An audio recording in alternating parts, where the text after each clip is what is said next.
I'll change the thumbnail. I'm thinking about it 'cause I forget to.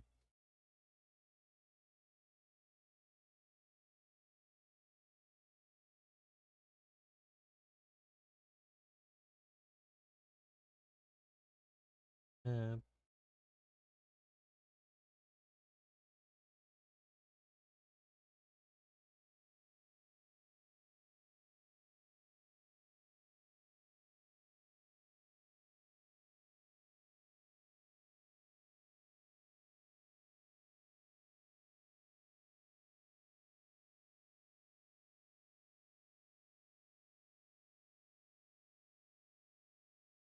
with a thumbnail.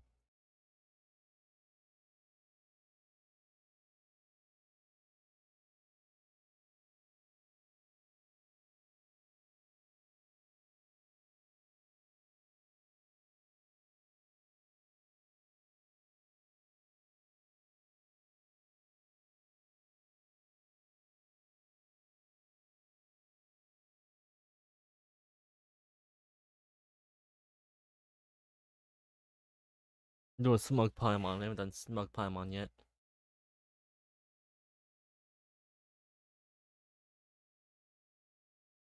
Self promotion.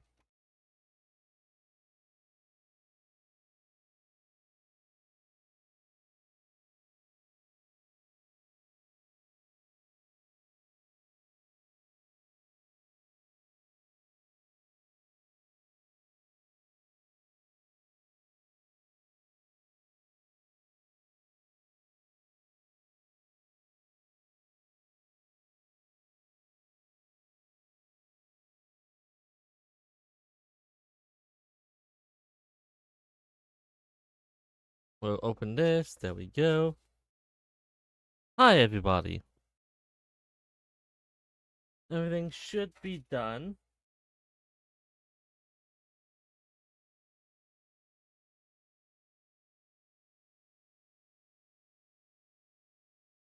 We'll be reading chapter 5.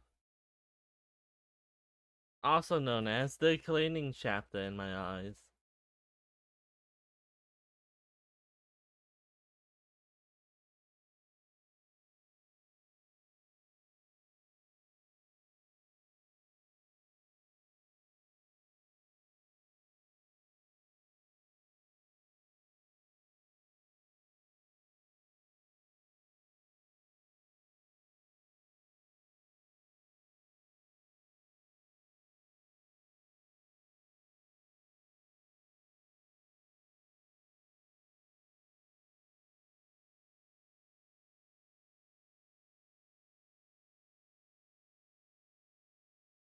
Let's just go ahead and get started, shall we? Let's out that. Play my music. There we go. Get in position to be disappointed by this chapter.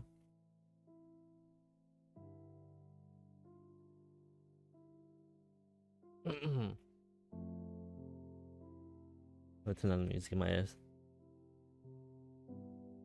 Chapter 5. The Morning of the Mist. Drinking game. Take a shot every time sweet lime is racist.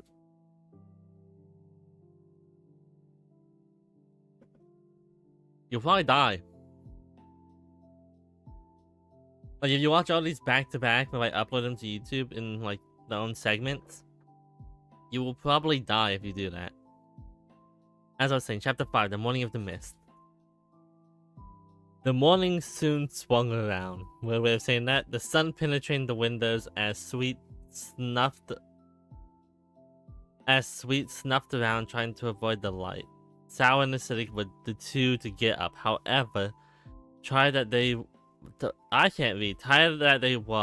Acidic stretched his wings as Sour got up and stretched his legs out to wake up, both looking at Sweet with the same level of appreciation, if only he wasn't so unbearable when it came to our ponies and Pegasi. Acidic said to Sour with a yawn, added at the end. Sour nodded as he trotted into the kitchen. Once he was in the kitchen, Acidic attempted to wake up Sweet.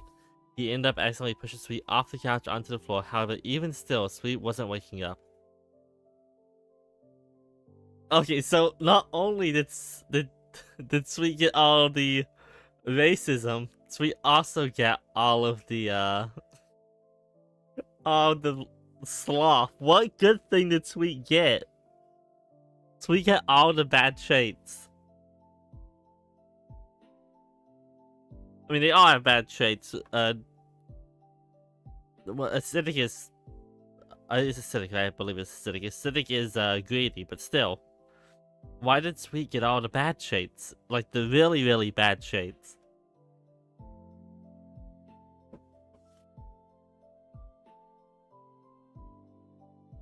Sal, give me a cup of water. We need to splash him, as they requested. About 2 minutes later, Sally came back into the front room. Goodness, this place is even worse than our bedroom. Have you seen that kitchen? Sal asked Acidic with a shock in his voice. Never mind the cleaning problem, just pass that to me, Acidic responded, pointing to the cup of water Sal had also brought in within a single split second. A streak of shock from the cold water that had landed upon Sweet was emitted. Shock turned into anger as Sweet began shouting about how cold he felt due to the water. Why use cold water? Now I'm freezing, was what one of the many sentences that Sweet uttered. You know what? At least I have to read them all. I'll take reading one over reading 18 of them, with all the cleaning that's about to happen. Hello, new viewer. Welcome to the stream. I see my concurrent viewers went up, so I assume there's somebody new here. Oh, now I'm freezing. About 2 minutes of pure anger launched at Sal and Acidic is where they had a noise above them. Must have woken Clutter up. Whoops. Uh-oh.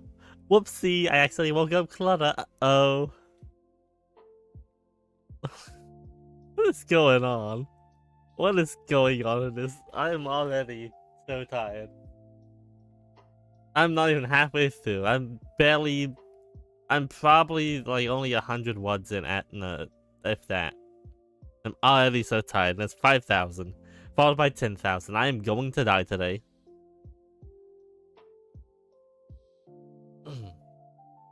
Acidic muttered his mind and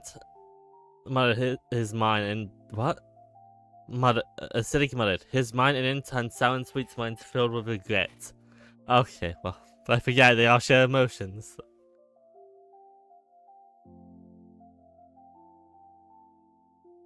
With regret, never to do with the regret comment.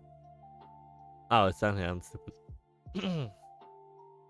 Filled with regret, the action that Sweet gave. All three having Acidic's theory from the day prior confirmed yet again. Like an elephant, Clutter stomped down the stairs. Although, unlike the anger the three presumed Clutter had, it was instead drowsiness. What's the racket?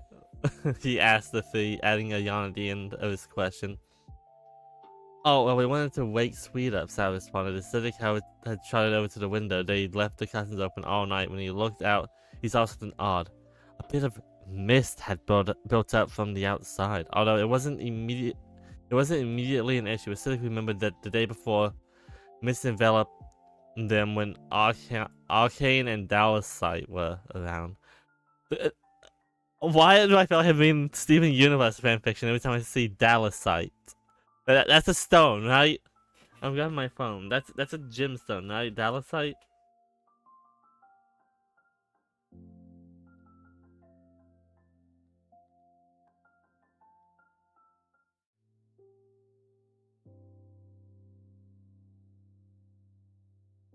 It is a gemstone. It is from Vancouver.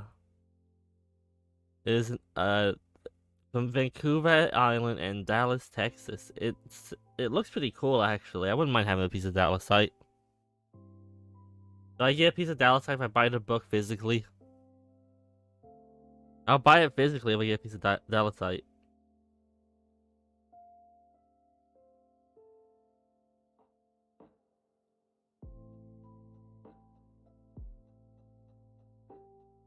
Missed in summer? Claudia then asked as he too looked outside. Sour and Sweet in turn also looked at each other as they recalled the experience in the mist from the day prior. They could have found us, Sour muttered to Sweet. Sweet, however, didn't seem to think so. Well, the mist only appeared at the climax of our encounter with the pair. If you actually had a brain, you'd realize that, Mudlicker. Mudlicker. Not Mudlicker, anything but Mudlicker.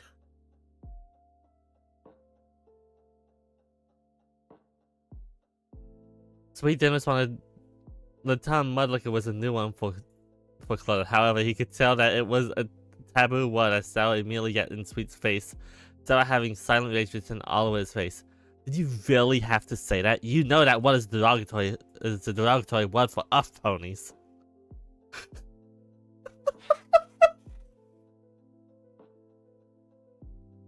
Just make him racist. Unapologetically racist. Easy.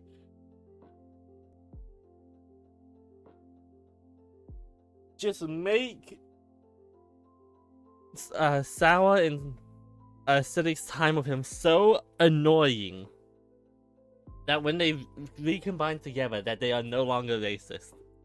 Because they know what it sounds like.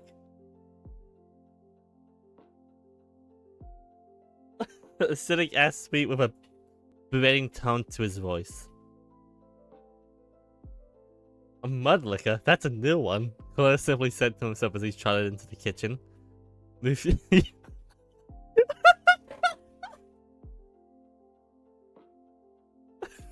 The casual acceptance of the race is like, that's a new one. No, Mudlicker, that's a new one, man. Wait, isn't he enough pony? Isn't Claudia enough pony? I forgot about that. He is, so he... Okay.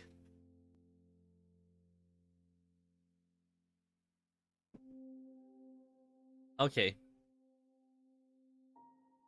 Okay.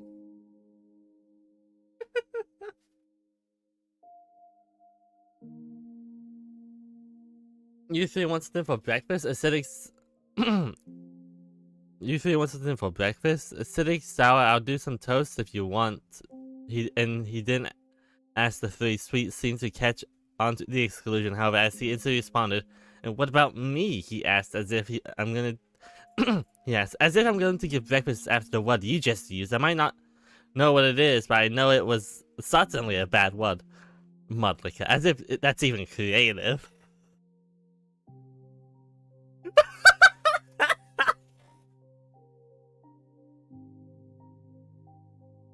Does that mean Sour can say Mudlicker? Now, I hate that I had to do this, but I had to put on screen the difference between the words because I say them too similarly. One, the I'm not gonna touch someone else can. I'm not gonna touch that. Oh my lord. You know what? I lied. This is my favorite chapter. This is my favorite chapter. This has made me laugh so much.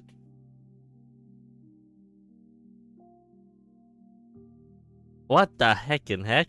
Hello. I am reviewing this writing. It is not fun. It is funny, but not good. I've never seen someone write such an unapologetically racist character. It's not even towards real people. It's just funny to me.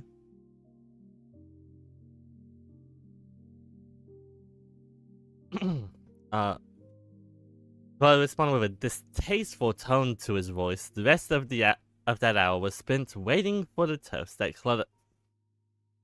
Oh, why does it take an hour to make toast?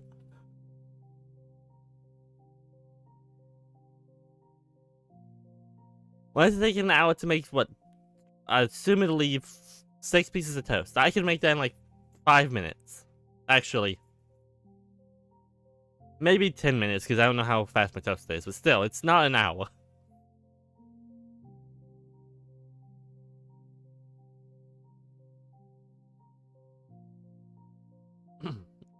For the toast that Claudia had said he'd make. By the end, Sour, Acidic, and Claudia ate 4 meals, but Sweet was left with a stomach rumble from the fact he didn't have anything to eat. The other three saw this as karma for what he said, however. For what he said, however, so they just rolled their eyes and he started complaining again. Baby's first writing experience over here. Oh. This is... I read the office note last stream. Apparently, this is the, this is their favorite chapter. I'll stop and go back to where I was after I read it again. Oh Lord, Jesus, the interspecies racism arc was sweet. It's always been a thing. Something that would have been way more impactful had I made sure to have cover be that way in chapter 1 and 2. To my credit, I'm rectifying that already. Which means I didn't realize this not yesterday, last time. That means when I read the rewrites, I will laugh just as much when I see Covet being openly racist. The main character of your story that you're supposed to like being openly racist is fucking funny. I'm human and passive, so that doesn't define Covet's characters. That does to me, it's funny. But yeah, this is a 7.5 out of 10.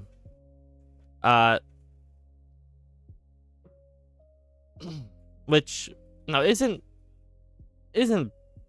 low rating. I wouldn't rate it that. I mean, I'm probably gonna rate it higher than the chapter 1 because I'm laughing so much. Where was I?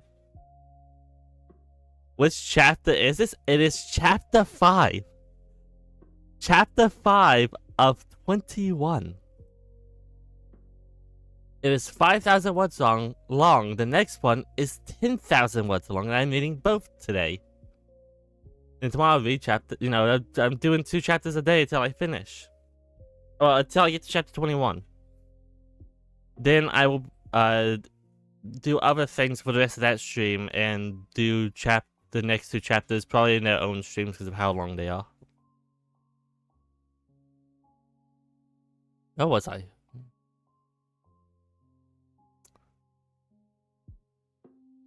Wait, I'm right there. Let me see why I have notifications. I just kept...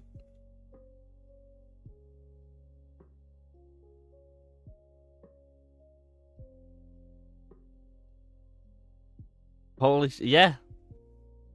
It's pretty funny, honestly. The first chapter was alright. It's, obviously My Little Pony fan fiction.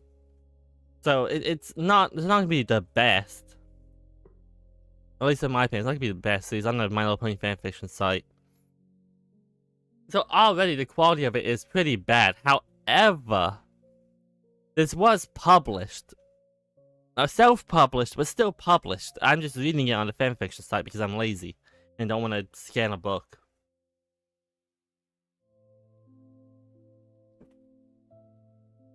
And before you ask, I've read the official release. It doesn't change anything. It's the same. So it doesn't matter which one I choose. It's the same exact thing.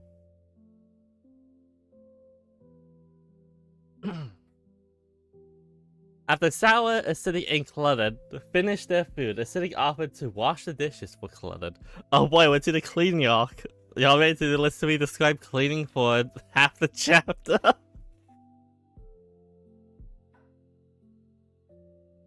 I'm gonna do us all a favor. And I'm gonna skip over all the cleaning and just read the dialogue. Because, unless y'all want to hear me laugh about just describing cleaning for however long I go on.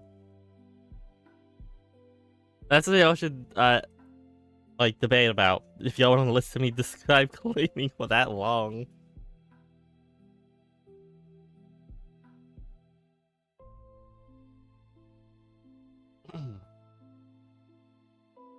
Do Cluttered think about the state of his kitchen with choice thoughts about it, happily allowed Acidic to wash the dishes in the kitchen.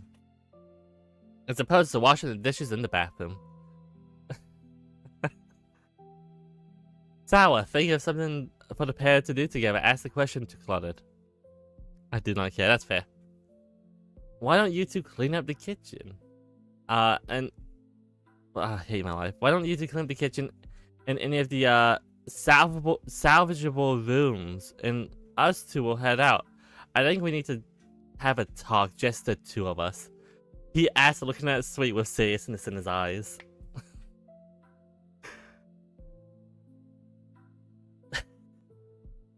Will's gonna kick in Sweet's face, and then realize he's gonna kick in his own face, but still.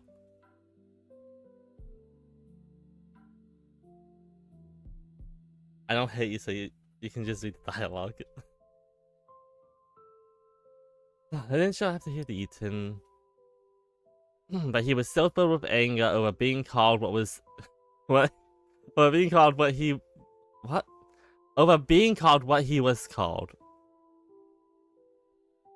That gave me an aneurysm already. He was still filled with anger after being called what he was called. Okay. Sweet simply rolled his eyes, knowing he couldn't really fight back or retaliate. Simply responded with "sure" before he trotted out into the hallway, sneezing at the dust that was prevalent in the hallway from a lack of maintenance or care to the house.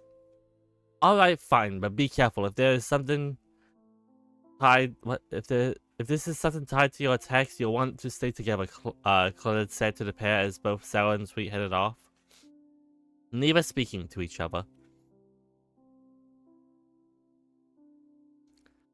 Why? You separate Rule 1 of D&D, never separate the party. And y'all separate the party in the dumbest way. You've left the arguably two dumbest characters to fend for themselves.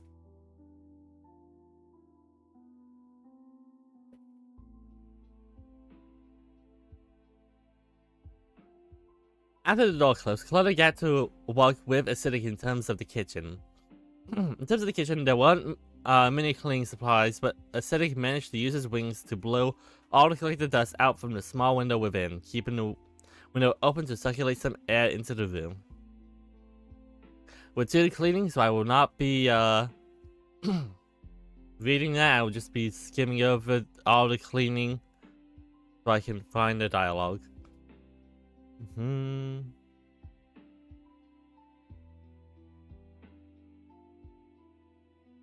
know what? No, I have to suffer. So anybody watching this after the stream has to suffer with me. I don't care. I mean, the entire thing.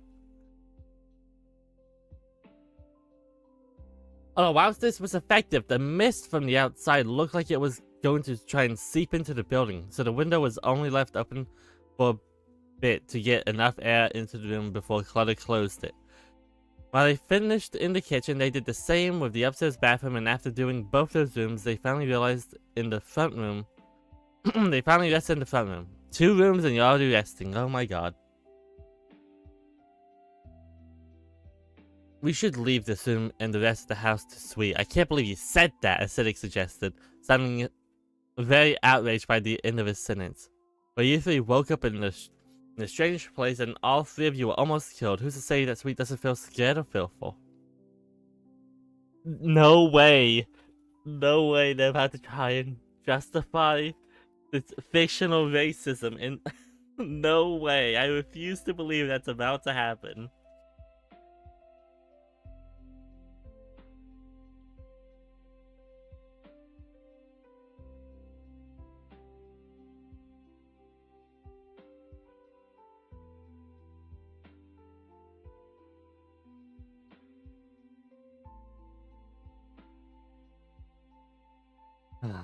Okay. Go ask Kara, he quickly added on to response. Of course, that's not me trying to say him saying that the Sour was acceptable. Absolutely not. I'm just trying to get an understanding for his behavior, is what Claudia added. Acidic thought about it for a second before responding.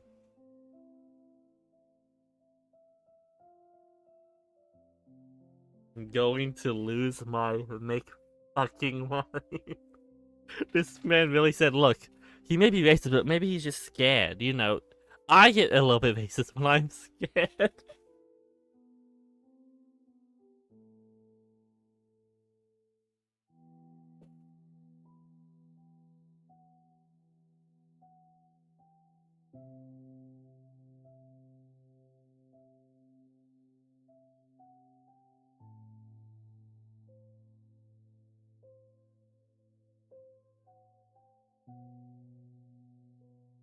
Doesn't have that Sally got angry at me yesterday before I met you. He shouted at me because Sweet annoyed him. Acidic then responded, I'm sure it wasn't intentional. Unlike Sweet cleared this taste of anything without a horn, Clutter assured Acidic. Clutter assured Acidic, although Clutter could tell that it was still bothering Acidic even after his words.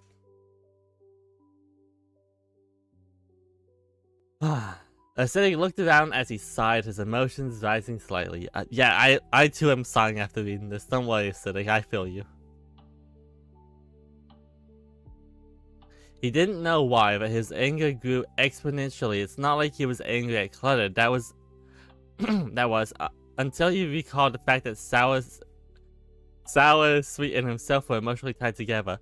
So he assumed that something was happening whilst they were trotting together. We should probably head out. I think the other two aren't getting along all too well. Acidic told Clutter. Clutter nodded as he looked outside and saw the sun had moved significantly during the cleaning spree.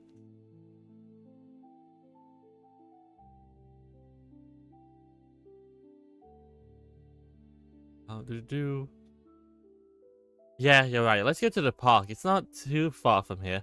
Knowing your situation, that they wouldn't want to stray too far at all, Clutter responded, and so the pair exited the house themselves to begin trotting to the park. Wait, this... I'm confused.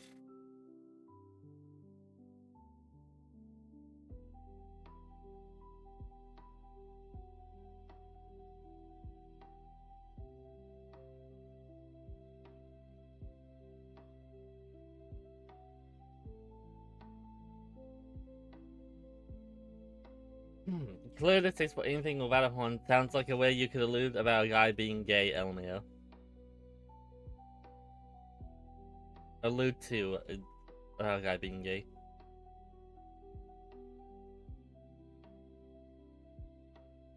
That's funny. I didn't realize that. So is the racism actually about heterophobia?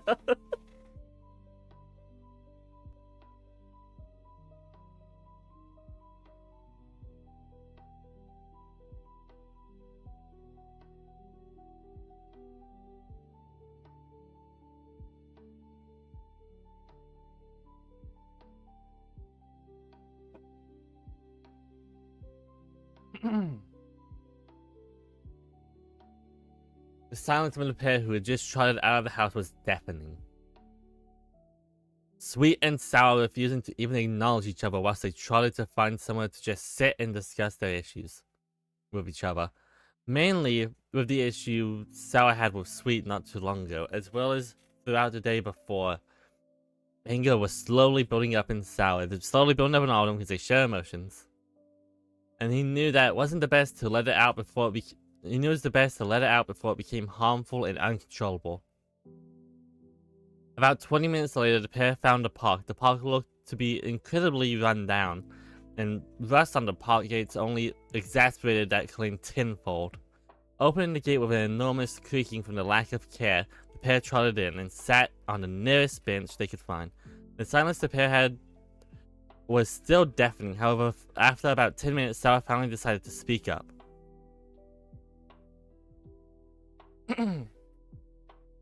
How could you say that one? It was disgusting. He said, his anger fully etching into his words. They share pain and emotions because a minute ago, they all felt regret whenever the Acidic felt regret, and the Acidic felt anger when the other two were getting angry. So it's both anger and emotions that they share.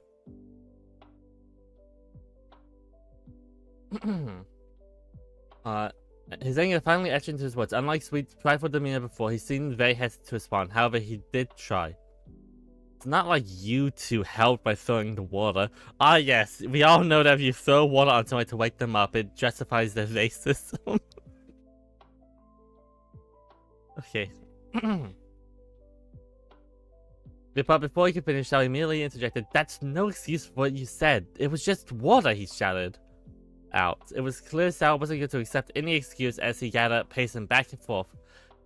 Sweet, however, remained silent. He wouldn't admit to Sal, but he knew deep down that there was indeed no excuse for what he said. Every reason he tried to come up with was quickly shot down by his own thoughts. The narratives bouncing across and through his head as he tried to make some time to think about his next words. It didn't help that the mist they had seen earlier was incredibly strong in the park. They both couldn't get too far away from each other, because if they did, they'd be separated by the mist itself. It becoming so thickened and dense. You don't need to say thickened. It becoming so thick and dense would have been acceptable. Sweet and Sal remained mostly silent for the majority of their time within the park, only having decided to discuss the matter more when Sal had managed to think of how he would word his next sentence. Eventually he was able to, as he took a deep breath and spoke. That word is hideous. As a prince, we should all know not to act like that. I don't want to hear anything else about your thoughts about Uff ponies and Pegasi. We are all equal no matter what your, or rather our, old jaded views on the world.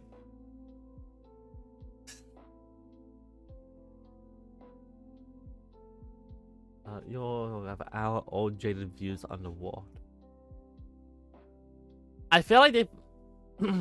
I feel like that word was forgotten. Yeah. We're all equal no matter what your, or rather our, old jaded words of the world. On the world. What? No matter your, or rather our old jaded views on the world. I feel like an R at the end would have been more, like, acceptable. Like, this just sounds like it's an incomplete sentence. I don't know how it took him so long to think of this. The message is there, but, like, the words just don't add up. Is what he said to Sweet as he took a breath and sighed heavily to himself. Sweet, who had listened to it all, just responded with, "It is our views. Regardless of what you say, we were once Alicorn." Before he looked away, the words were sinking into Sweet's head. However, he just couldn't get rid of his views as quickly as Sour would have liked. He knew what he did was wrong, and all he could really muster after that was one simple sentence. "If it means anything, I apologize," he said with a hesitation to the word apologize. "I don't accept fake apologies. You should know that. Show me you can change. Don't just apologize," Sour responded. However, Sweet wasn't on the same thought process as he started getting angry. How was he even supposed to put in change? It didn't make sense to him. I said I was sorry. What else do you want?" he angrily responded, his mind clearly frustrated.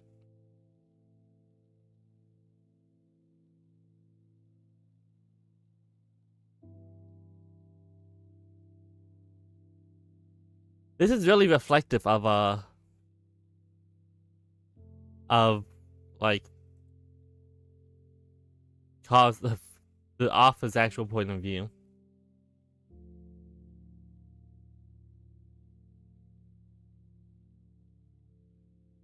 Like, let me explain. Sour is. I'm gonna pseudo psychoanalyze here. Sour is the, like, in this thing here. Sour is what the author thinks everybody should do for them when they apologize. Everybody should put in the change to like show that their apology is true. The author, however, just has to say sorry, and you should just accept it. It's a double standard, And as cover is a self-insert, this double standard exists in the offer.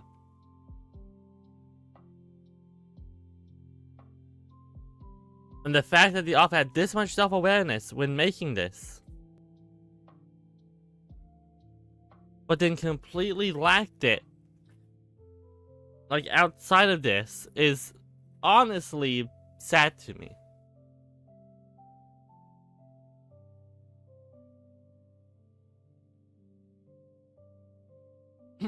That's when Sao responded with something that Sweet found to be quite frankly backwards.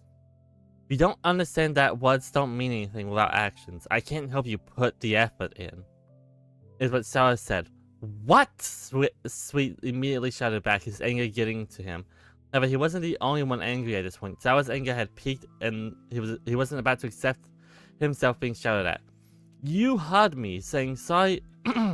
You heard me saying sorry isn't enough. What about that is so hard for you to understand? Aren't you a unicorn? The better of the. But before he finished, he paused. He was angry that much was true. However, he realized what he was about to do and stopped himself. He didn't want to stoop down to the level that Sweet was at. Instead, he took a deep breath and just responded with, "You heard me," before noticing the gate that they had come through creaked open again. Both of the opponents turned around. To their relief, both Acidic and Cluttered appeared, Acidic having a sun expression from what he presumably just heard.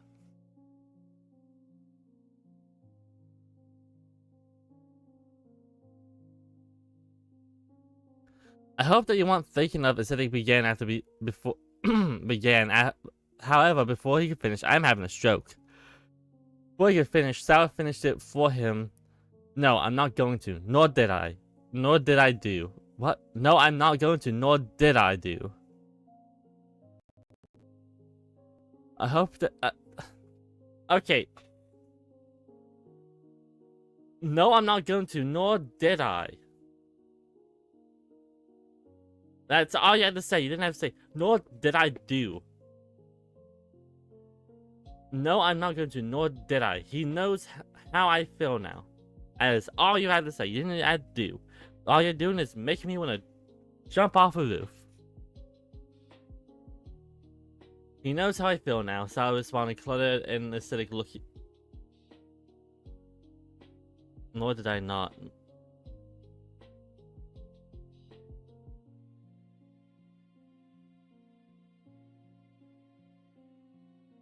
I feel like nor did I would also work. I'm not an author. I mean, I think if I wrote something to be better written than this, because I'd have people proofread it, and I wouldn't do it myself and think, oh, yep, that sounds good. I feel like the sentence of, no, I'm not going to, nor did I, because it was a question of, I hope you're not thinking about doing, I hope you're not thinking of X. So you don't need to say, nor did I not. You can just say, I'm not going to, nor did I. That's what I'd say. Like, physically, that's what I'd say, because it sounds right. Regardless of if it is or not. What was I? Go ahead and say, looked at each other for a minute before they looked at Sweet and noticed the anger.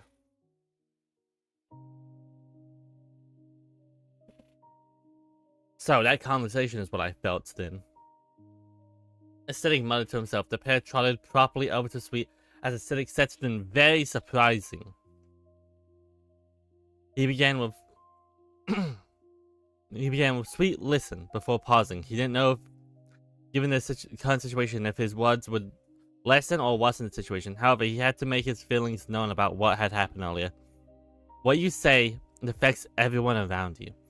I know you're scared, probably, but you can't resort to that behavior. Trust me. We're all feeling the brunt end of, but before he continued, suddenly sorrow filled his mind and heart. As he said his words, he recalled his family back to Australia. Their father must have been so worried about them. They didn't even know what happened to Stardew. Just that he seemed to be gone. The emotions affecting Acidic heavily. He teared up, streams of sadness and fear coming from him as he blubbered the end of what he was saying. We're all feeling the effects of it. Oh, but please, let's at least respect each other.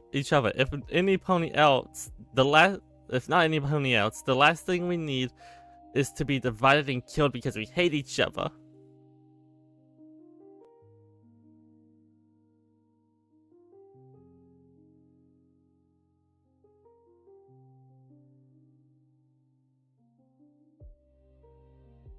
Wait. Wait. Okay, I was gonna say. It took Sweet and Sour by surprise. The intensity of Acidic's emotions seemed to have affected the pair of them. As they began tearing up, Sweet took a moment to think. Acidic had hit the nail on the head without even knowing it. Sour, meanwhile, composed himself as he spoke to Acidic, simply saying, "I think you worded it perfectly, if it means anything to you, Acidic. I do apologize about Acidic. I thought we were going to cut him off you.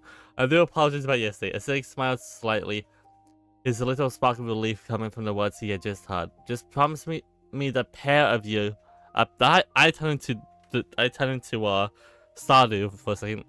"The pair of you," he started as he cleaned off his tears and also composed himself, "that none of us will sit here and use the other as an outlet for our emotions. We all know what we're going through, so we should all confide within each other. We shouldn't be fighting," is what Acidic then ended with.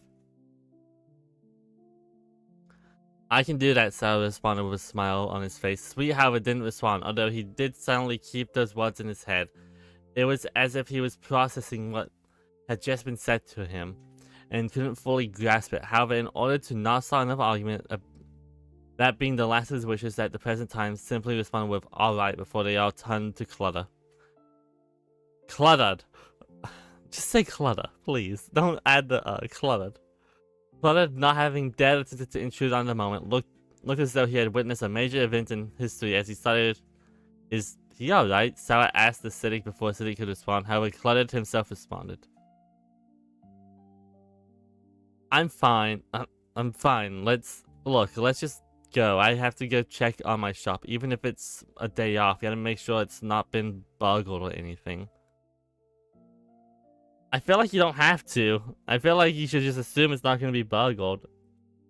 Like, how often does crime happen in this universe? You have to worry about being buggled. Also, who says it like that? Who says they've been buggled? It's such a weird thing to say. Like, it's not wrong. It's just weird. Just to make sure we didn't get robbed.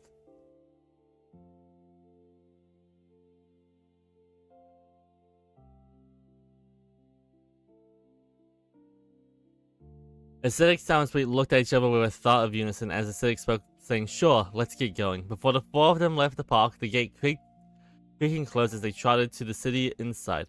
Unbeknownst to them, however, a figure was watching them from the shadows.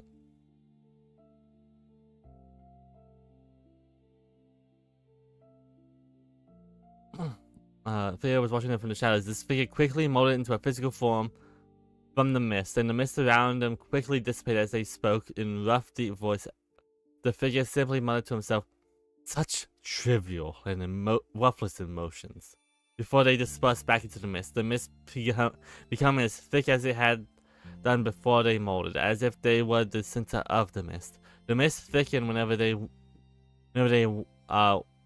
went. The mass of mist that had spread citywide coming from where they traveled. Okay.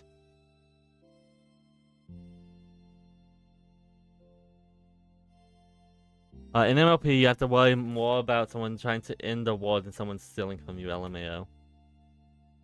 I'm going to need a paracetamol? What's that? Well, is that headache medicine? So I need about... I'm gonna need a lot of alcohol to deal with this afterwards. On the bright side, I'm halfway done with this chapter. On the not bright side, I have another longer one. At least next stream's shorter stuff. At least next stream is shorter stuff.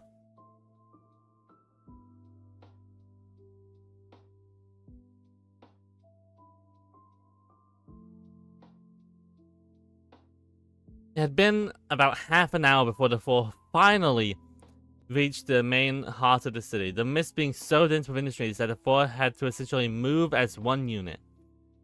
Didn't help that the streets were silent, no pony being around, a sense of eeriness to the air.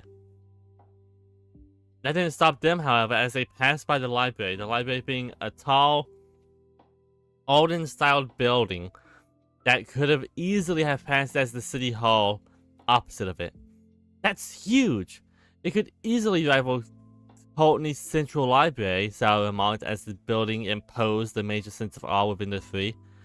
That is, however, until they were distracted by a stallion fleeing the library. Duskfall? What's got his head out of his books? That's a rare sight, Cluttered asked himself as the three looked at each other. Duskfall was sitting asked, but before he could get an answer, Duskfall had fallen in front of them, screaming out, "The books! They're alive!" Oh yes, the living books. Before he tried to gallop off himself, Duskfall had a mint green coat which contrasted his vivid purple mane, his horn sticking up just like Sweet's, but without the curvature. I'm telling you, the horns are just their members, and and Covet and Sweet both have Christian horns. If you get what I mean.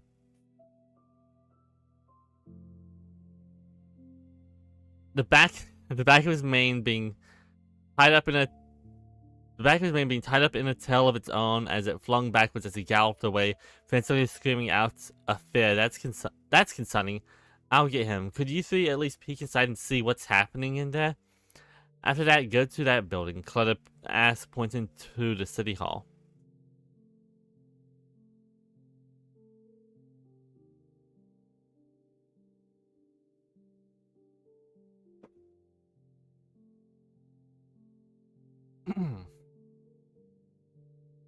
But wouldn't it be better to... Sao began, however, before he could go on, Claudette had vanished in the same direction as the mist enveloped his body.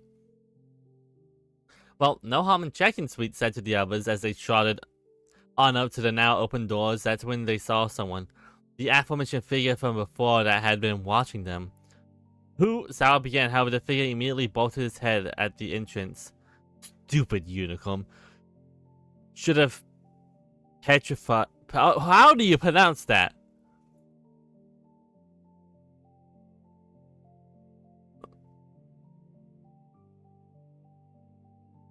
I want the S as well, please. Thank you. There's no option to read.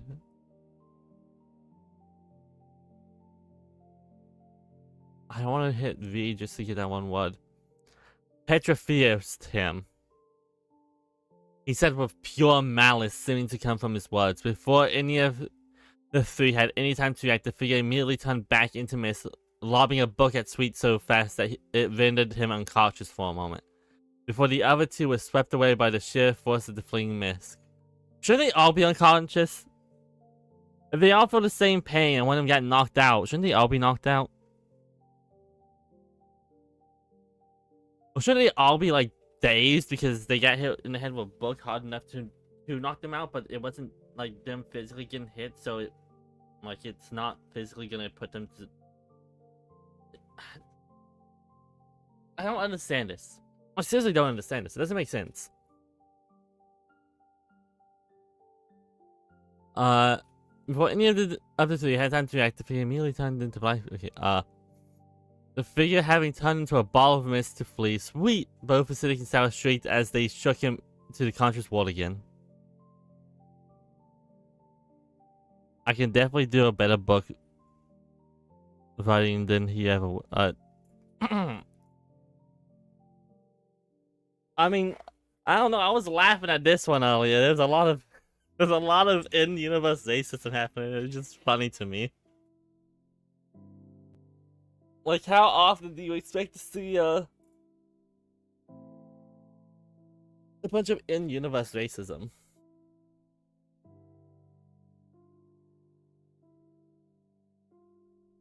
Like, even in the cities like, say, the Owl House, where you expected some racism because the guy is a witch hunter, there was none. Like, at least that's how I see it. I feel like it's funny whenever you see in-universe racism outside of adult media, because it just doesn't make sense.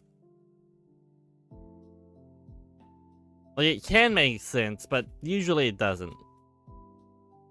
They shook him to the conscious world again. What? Sweet responded as he came back, his head swelling. The other two felt the swelling themselves as they shook their heads to get rid of it. So they feel that, but they don't feel the pain of a book being thrown at them. Okay, okay, that makes sense. Sweet looked downwards downwards is when they found the book that had been thrown at Sweet. When they looked down, they saw that it had a title, as books typically do. Ancient Structures of the Old World by Scribe Notes. Scribe Notes, Sour asked the other. Sweets, using his magic, lifted the book and turned it to the first page, where it had been dated 987 AC.EU. AC.EU. What's that? Sweet asked. That would be after. What the yuck? I can't pronounce that. Sioniet and Lustrous Unity. I will not be pronouncing that again. That is all you get. I will be saying ACEU. Said a voice from behind them. They instantly turned around as they looked up. There, an orange stallion was looking down at them. This stallion had a deep blue mane, which seemed wild and windswept. His wing being semi-furled as a pair of headphones sat around his neck. Well, get up. Yeah, then he said. He then said to the three on the floor. The three took a moment to get up. Most of that being spent on making sure Sweet could get up. Yes, because I can't get up after getting hit in the head with a book. Totally. That's definitely how that works.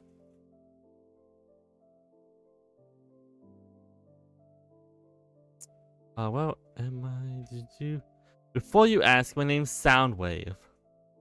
Yes, it was a different Soundwave.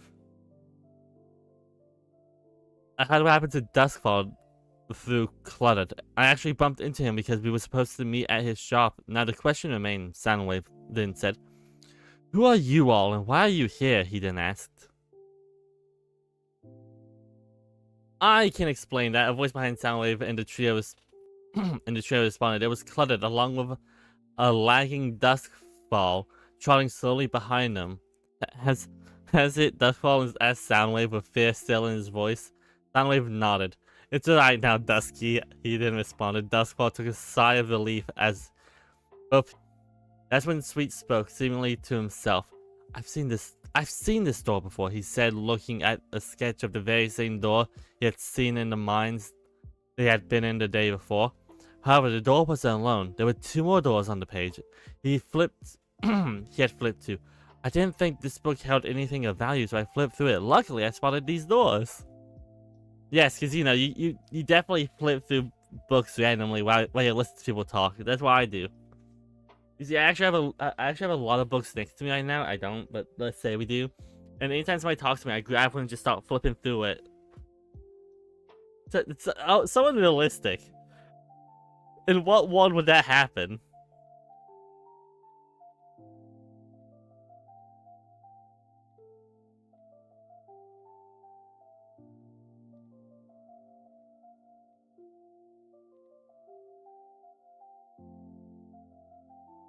The evil torture is more healthier than this. Not long.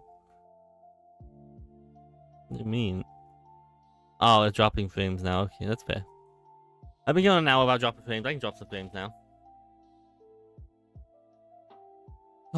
Okay. Where was I? Sweet cheered to himself. Sour and Acidic looked at each other, then to the other trio as they looked confused. Door? Soundwave asked. There's tons of doors everywhere. What's so special about this one you saw? He didn't ask in addition. We'll explain everything, but first, I think this library needs some organizing. Not again! Not again! No, I thought we were out of it. We're not out of it. We went from cleaning a room to organizing a library. We don't have to organize. No.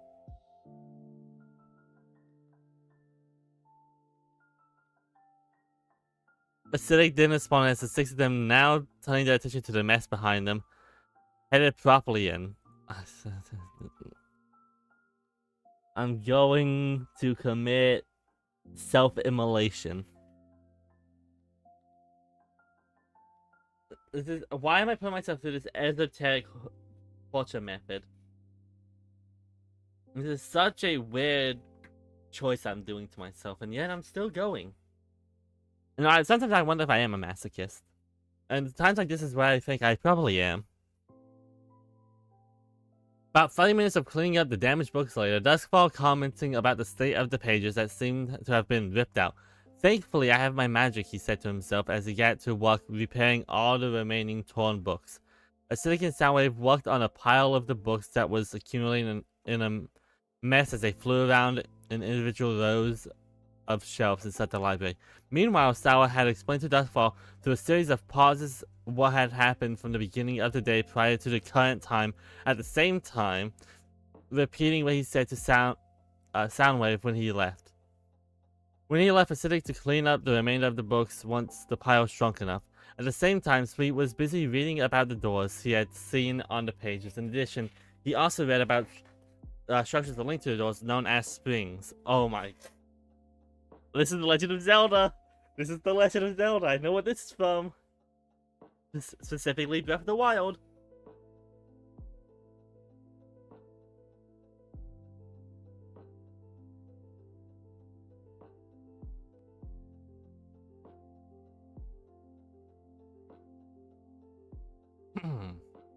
This was known as Spring. Spring of body, mind, and soul. How curious. Funny enough, you could argue this is the same as power, wisdom, and courage. Power is obviously body, mind's obviously wisdom, and soul is typically courage. Like, the most courageous heroes typically have the strongest souls.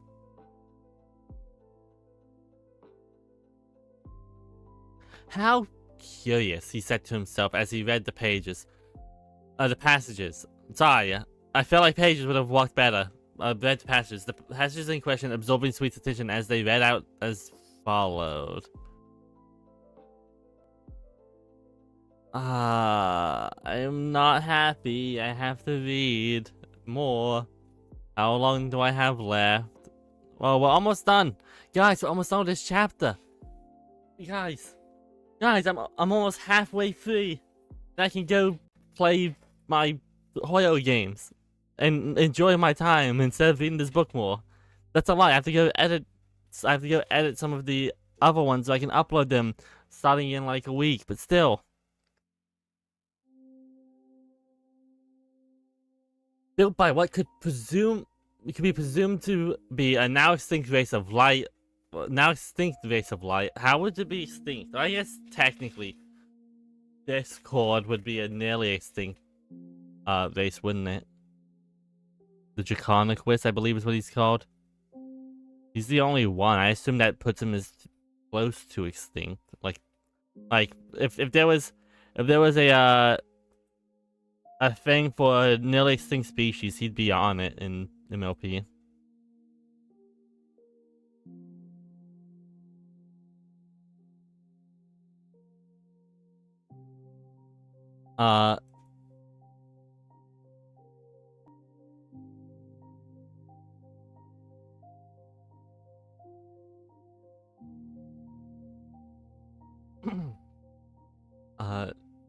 Extinct race of light, the springs of body, mind, and soul remain mysterious and elusive.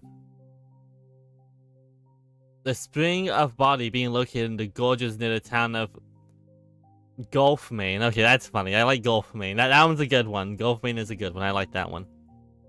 The spring of mind being located in the seas around the southern coast. Okay, I felt like give me a name I'm starting to be interested in these names, not because they're good, because they're funny. Those of which are now inhabited by the result location of Trotquay?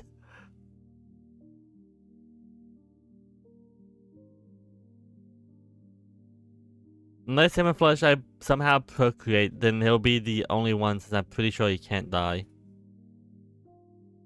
That is sad. But also, I don't think that's accurate, because I think he can die. Unaging does not mean undying. The last spring is the most mysterious, however, as even though the spring of mine is protected by an unknown barrier that strips every magical breathing spell away from exploration teams, the spring of soul is located in the whistle. Oh, of course they just locate the most mysterious thing, located in the Whistle Height mines. Being located in the Whistle Height mines. One must also mention the tragedies that occurred from trying to get past the door guarding the spring of soul. It is reported but not confirmed that spirits of the walkers in the mines now guard the door. It is theorized that the spring of soul, the springs will never be truly unlocked, so to speak. This in time means that nobody will know the true purpose of the springs. The one with the least amount of guarding is the Spring of Body located in the gorge. A few select figures and adventurers have managed to reach the Spring of Body, one being myself. As one who has managed to find the Spring of Body, the current hypothesis most of us who have seen the springs have is that they are served as trials of sorts, warding off those who are unworthy in the days of old. It is also theorized that these springs are related to the last king of Ilitros. His history is muddied with tyranny, however. What is known is that the king valued the springs beyond anyone else's understanding. It is also believed that the prophecy foretells the fates of the springs. The prophecy being as follows from the prophet foreseen. Future of the old world. From the tragedy of a father and mother, one child with 3 sets of eyes will venture. You can't see, but no, I look exhausted. Honestly, I'm gonna rate this prophecy alone. Since I feel like being a Hellenic, I am allowed to rate prophecies, as prophecies are a big part of Greek mythology and all the games I play. From the tragedy of a father and mother, one child with 3 sets of eyes will venture to the springs, their heart being repaired, their true power being revealed to none. Once a child of winds prevents the devouring destruction of the underdimension, this is when truth that is also so obviously in front of the child of the springs will be made obvious. That doesn't sound right. 5 out of 10. Underdimension? Sweet asked himself, flashing back to the brief thing Dallasite said before starting this bit. Teplaphium Undermentia. On a scale of 1 to 10, how would Apollo approve of this prophecy? I mean, it fits the criteria for one of his prophecies. It's cryptic. I feel like his are more cryptic than this, though. Although we don't really know the tragedy of the father and mother, unless the father is the last king of Illustros, and the Coltney is the where is it? The original realm of Sionet. So, no, they unified. They had Covet, but I don't know. I know there's some time shenanigans, like, so I'm assuming that's something like that. It would also explain why Covet looks so differently from his father and brother, as he's not actually related to them.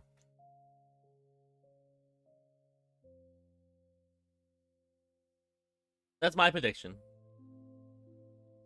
That it's also why I think the author said that the bad guy is their father.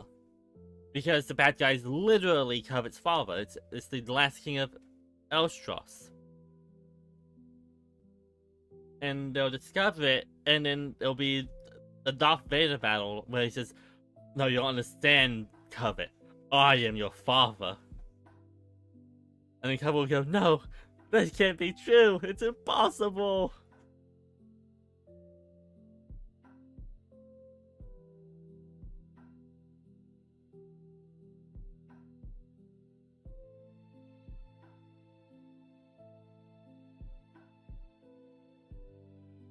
You can't tell, I did just get that out of Star Wars. And I'm unapologetic about it. It's the only part of Star Wars I know, and it's the funniest part to me. Okay, well, that's my prediction of what happens. I don't know if it'll happen in the book or one of the later ones, but that's my prediction of what happens. If the author reads this, or not reads this, but listens to this, then he can confirm or deny my theory. If it's first Breath of the Wild and now Star Wars, what will he actually rip off next? Okay, to be fair, I will be fair. Legend of Zelda is not the first piece of media to have 3 things like this. It is the biggest that I know of, but it's not the first one. Another big one that came out later is Pokemon. There's always a legendary trio in the games that represent 3 things. In the first one, it's the Weather Buds. I forget what they actually called it. I think they're Weather Buds. In the second one, it's I forget what Entei's group is called. So on and so forth. Things like this coming in groups of 3 like this make sense. However, I must mention that at the time of writing this, I know the author is playing Breath of the Wild, and mixed with the fact that there are springs, one is underground, which, if I remember correctly, the Spring of Power is technically underground. It's open to the sky, but it is under the ground. So the Soul one's underground. One's in a gorge.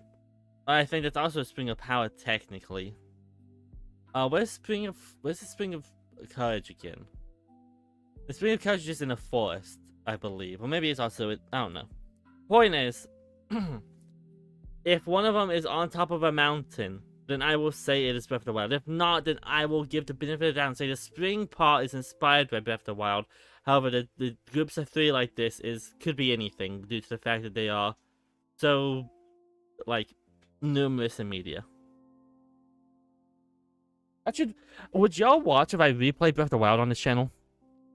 Just real talk. 100% Breath of the Wild run.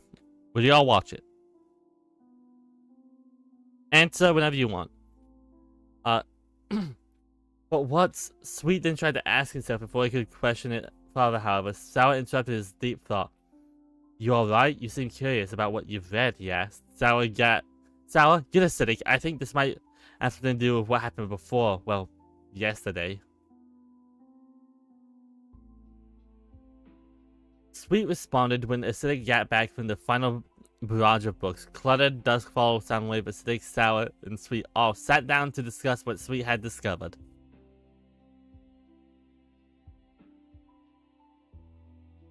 How long? 1, 2, 3, 4, 5, 6, 7, 8, 9. 9 more of those. We're almost done with chapter 5. Almost. Hang on 1 second.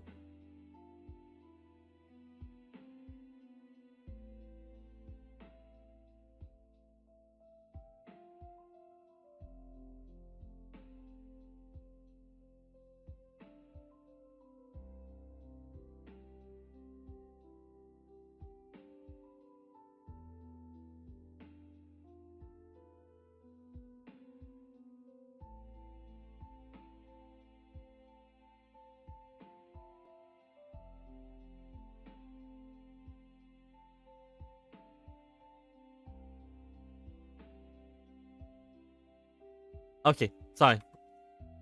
My sibling just need to ask me something.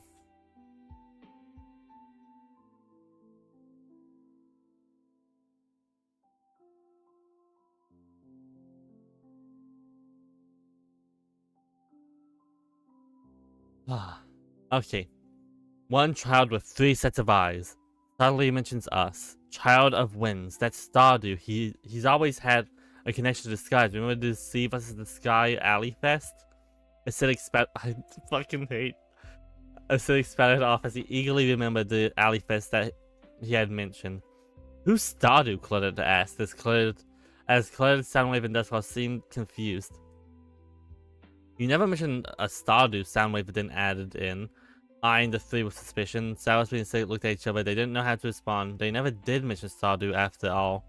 I think it's time we told them, Sawa said to the 3 confused stallions sitting opposite them. Man, there's so many men in this. No diversity, there's only men. You get less points for no diversity. I'm joking.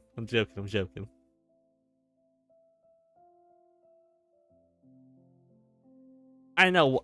One child with 3 sets of eyes, I'm okay with that. The prophecy is alright. I have no issues with the prophecy. It actually fits the characters. I'm not going to complain about it. It fits what it's supposed to do.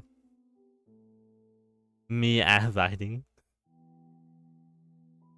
Only men / J. I didn't know how to respond. They never did. I think it's time we told them. Sawa said to the 3 confused stallions sitting opposite of them. The rest of the now afternoon was spent explaining what had actually happened to cause their sudden appearance, about their father, their brother, and their Alicorn heritage. This lasted for a long time. The 3 native Cianate. Oh, how? I hate you. I hate you and all you stand for. Cianatians, posing several questions about Mainstrelia, Alleyfest, Stardew, Crimson, and why they'd never heard of Mainstrelia before. By the time they were done, the night had just about set in. Soundwave lighting a lamp as the 6 of them finally took a deep moment to process everything that had been explained, witnessed, and experienced.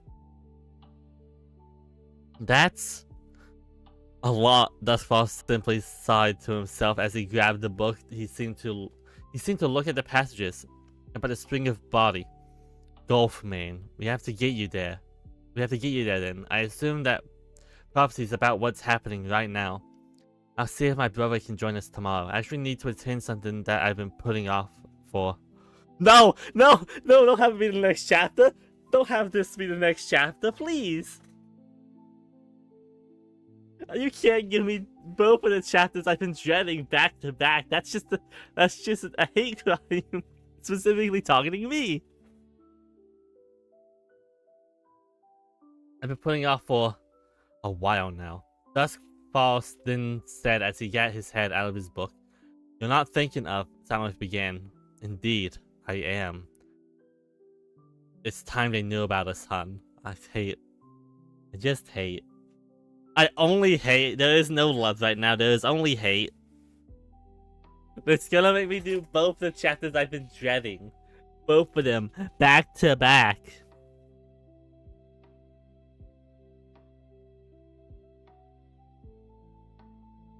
Well, hey, at least it can't get worse, right? If we get the worst chapters out of the way in the first 6, the other, what, 9, however many, can't be any worse, right? The other 15 can't be any worse than this, right? Right? It can't be any worse.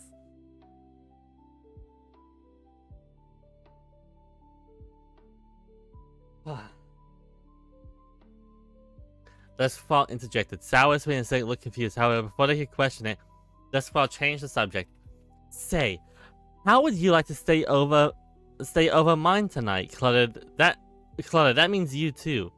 Dustfall then asked, alright, but don't be surprised if I'm gone by morning. The shop needs maintenance and its owner for it to be open on the day it's supposed to be open on, Cluttered responded, laughing.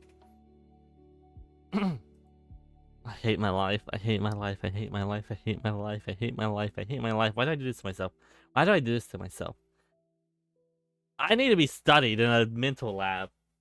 I need to be studied as the main person being studied, because I ain't no way I'm doing this because I enjoy doing it. Actually, that's a lie. I do enjoy making videos. So I guess I am doing this because I enjoyed it. Then it's settled. All 6 of us will stay at your hours then, Soundwave responded as both him and Deathfall trotted off to the library entrance. Come on, we don't have all night. He chopped, Sweet, picking up the book with his magic trotted off, followed by sour, acidic, and cluttered. I don't think we agreed to this, Acidic whispered into Sour's ear. Don't worry, it's better than Cluttered's place, I'm sure of it, Sour whispered back. What was that? Cluttered asked as he looked at them, swearing he had heard his own name. Nothing, don't worry, the pair then responded with haste as they began speeding up as they all trotted down a different street to the one they came from there in the morning. The figure that had thrown the book looked at them from a distance. This could work, he said to himself as he turned around behind him. Arcane and Dowslight stood. You two ought to make sure they make it to that spring. It's happening. He's coming back to us. We'll have him back by the end of the year at this rate.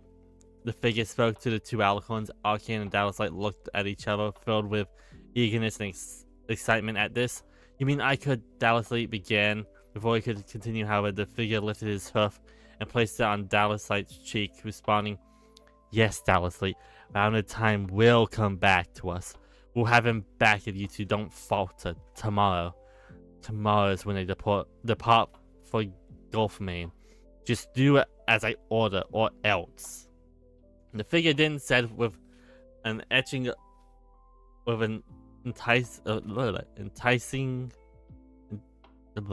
I can't read. I'm having a stroke right now. This book is making my mental faculties deplete rapidly.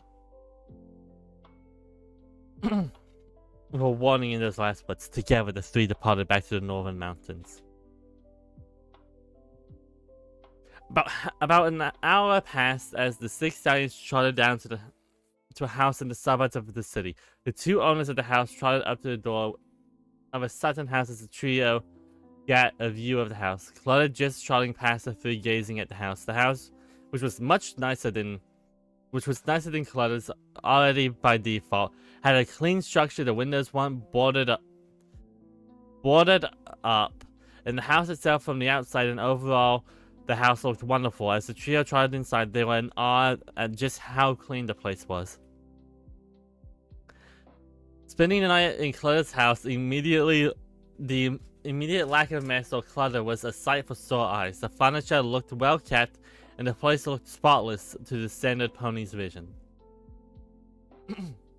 Wow, you really like your place clean, huh? Sour spoke in awe as he was busy gazing around at this place. You're surprised? I guess I don't blame you. Cluttered, well, Dustfall began. Before he finished, however, he seemed to stop himself, which was when Soundwave cut in. You three stink. You smell like dead fish. The shower's upstairs. Upstairs. Dusky, honey, can you get them towels? Soundwave then asked Duskfall. Soundwave didn't ask Dustfall. Dustfall giggled to himself as he simply replied with sure before escorting the trio upstairs with him.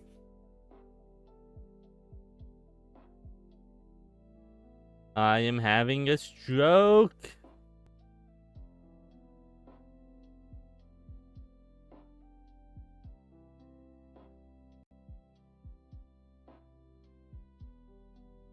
I'm gonna open up donations on this stream just so people can donate to my HSR gambling addiction. Because I'm gonna sit here and suffer. Y'all need to pay me. I'm joking. Whilst the 3 would... Oh! Okay, maybe PRK is peak.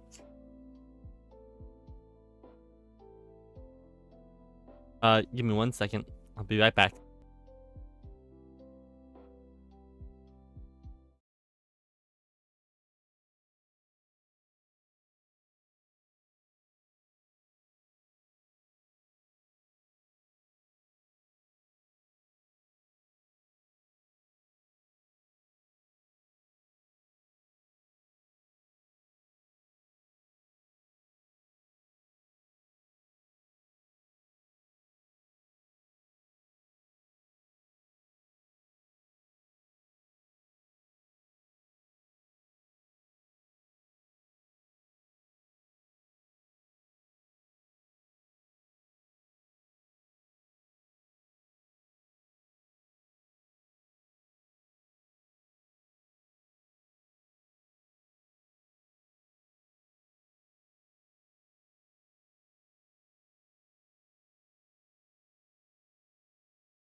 I am back.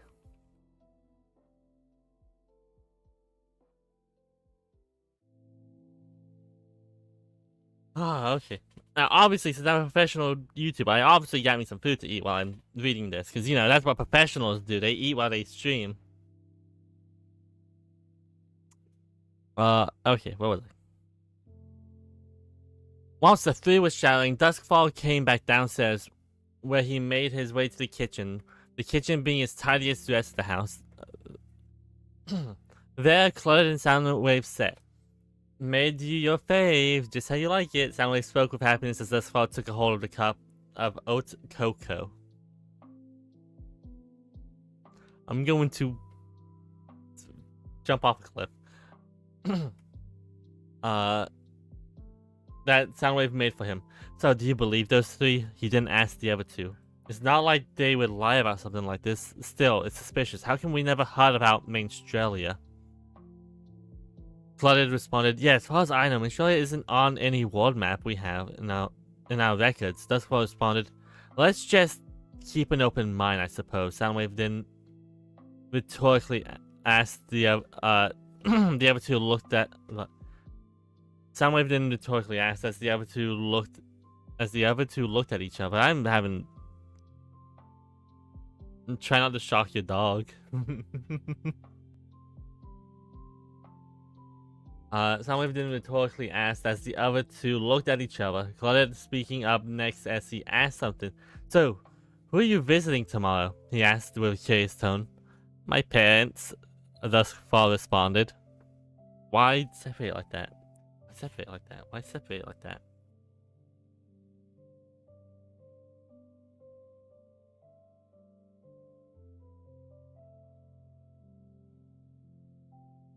Why is there multiple bathrooms? Oh, this bedroom. I can't read. Why are the bathrooms upstairs?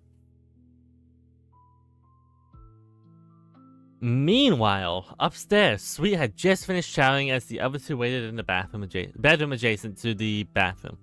They looked at each other in unison as Sweet began drying himself off. "So, there's three."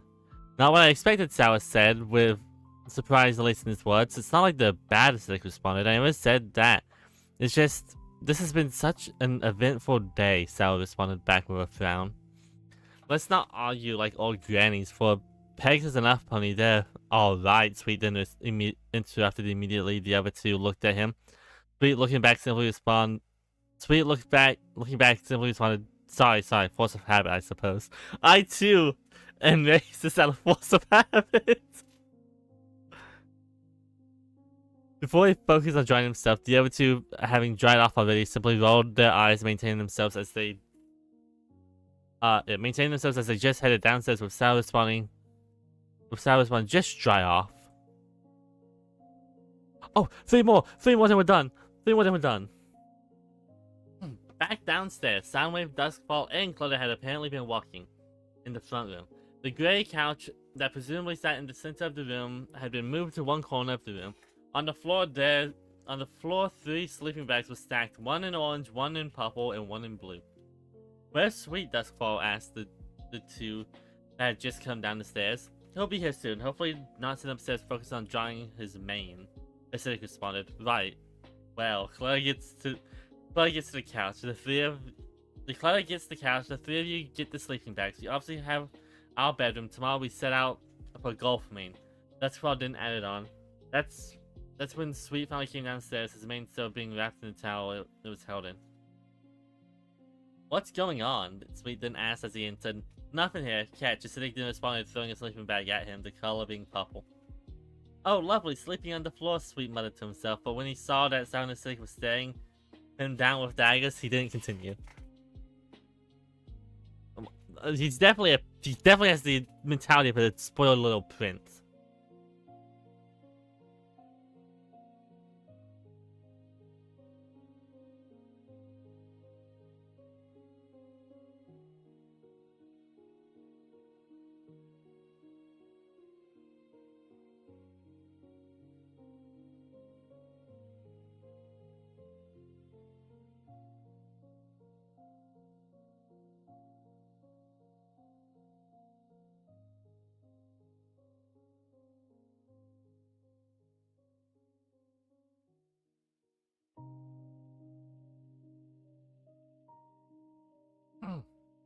Right. Well, we're going to get sleep. Stay up if you want, but you might want to take this time to sleep. Especially you, Cluttered. Life for you is bad enough as is, Soundwave didn't said as Cluttered, as Dustfall had already disappeared up the stairs. Soundwave, looking one last time at the quartet, disappeared upstairs as well.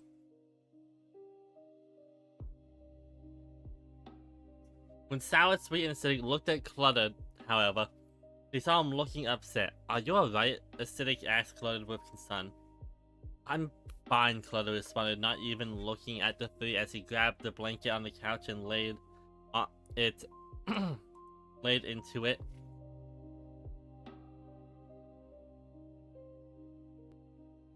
The trio soon following as they got out of their sleeping bags, and all four of them fell asleep after. Although Acidic took longer than the other three, he felt concern for Clutter. He gathered vaguely that's what Soundwave meant, but decided not to press about it any further than it had already been pressed.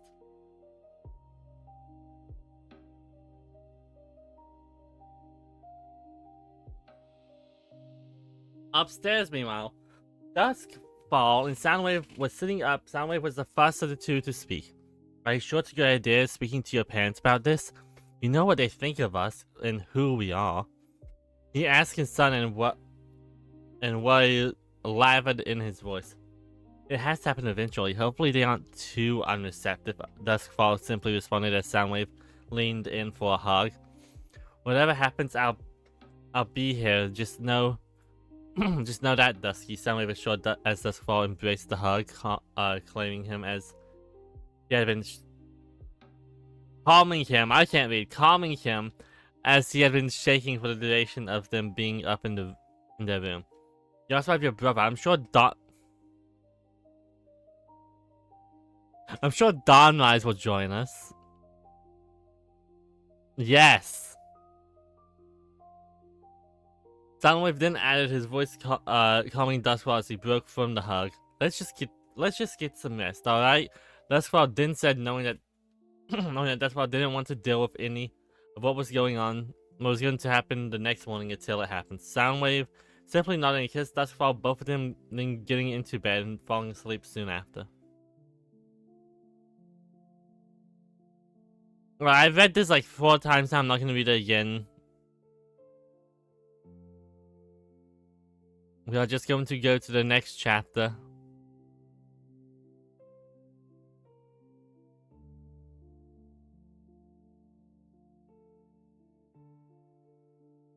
Oh, thank God, it's not next chapter. Oh, okay. But we are going to take a short break. And I'm going to go look at... the break is so I can eat my food. I'm going to go look at the videos I've been sent. But before that, I'm going to give the review. The review for this one is simple. 6 out of 10. Because ultimately it's not bad. It made me laugh a lot. That's not the opposite intention, but it made me laugh a lot. Is this one like a 30-minute long one? Let's find out. Yeah, good enough.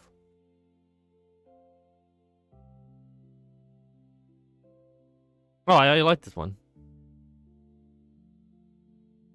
I didn't.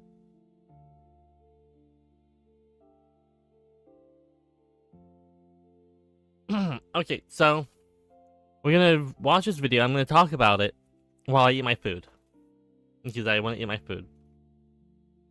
But first, I need to turn off my music.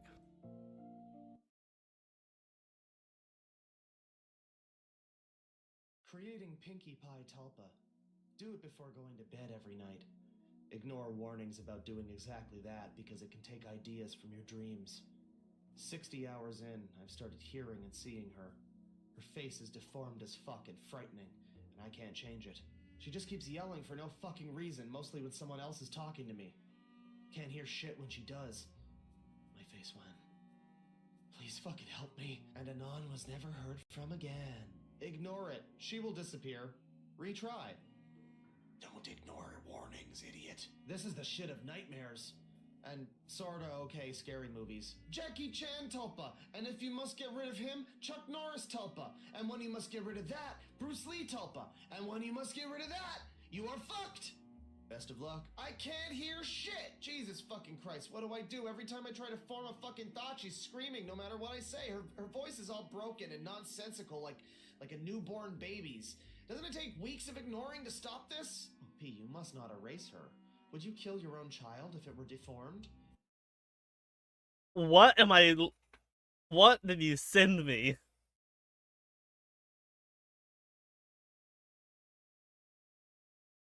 Like someone said, ignore her.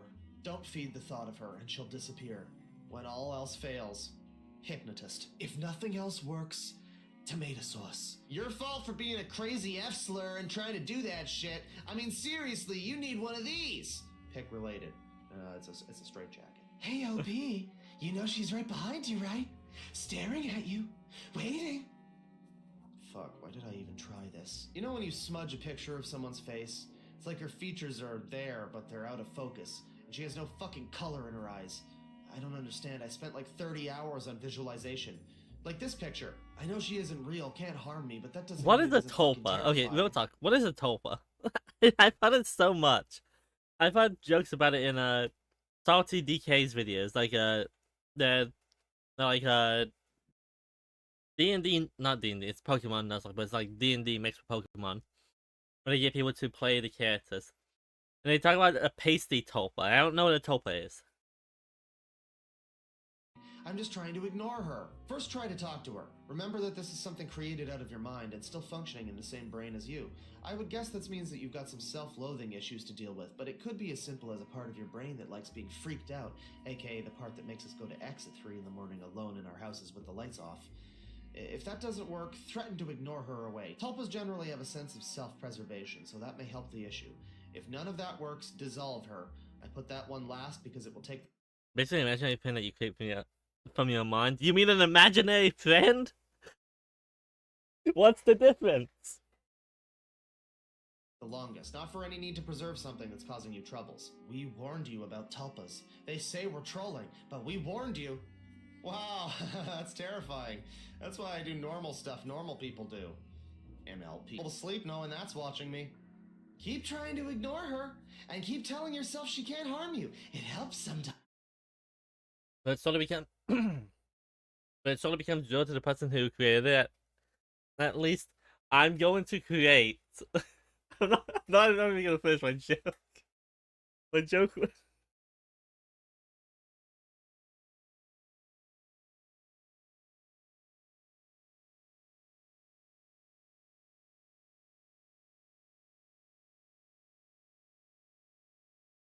My joke was not... My joke was funny. But if I say it, people might think I actually mean it, so I'm not gonna say it. Times. Kill it. Just get a knife and kill it. You did make sure it can be killed, didn't you? I know she can't hurt me in the slightest. This is fucking terrible. I shouldn't have messed around with this. I fucking knew this fear I had would happen as well. I thought about it every time I forced.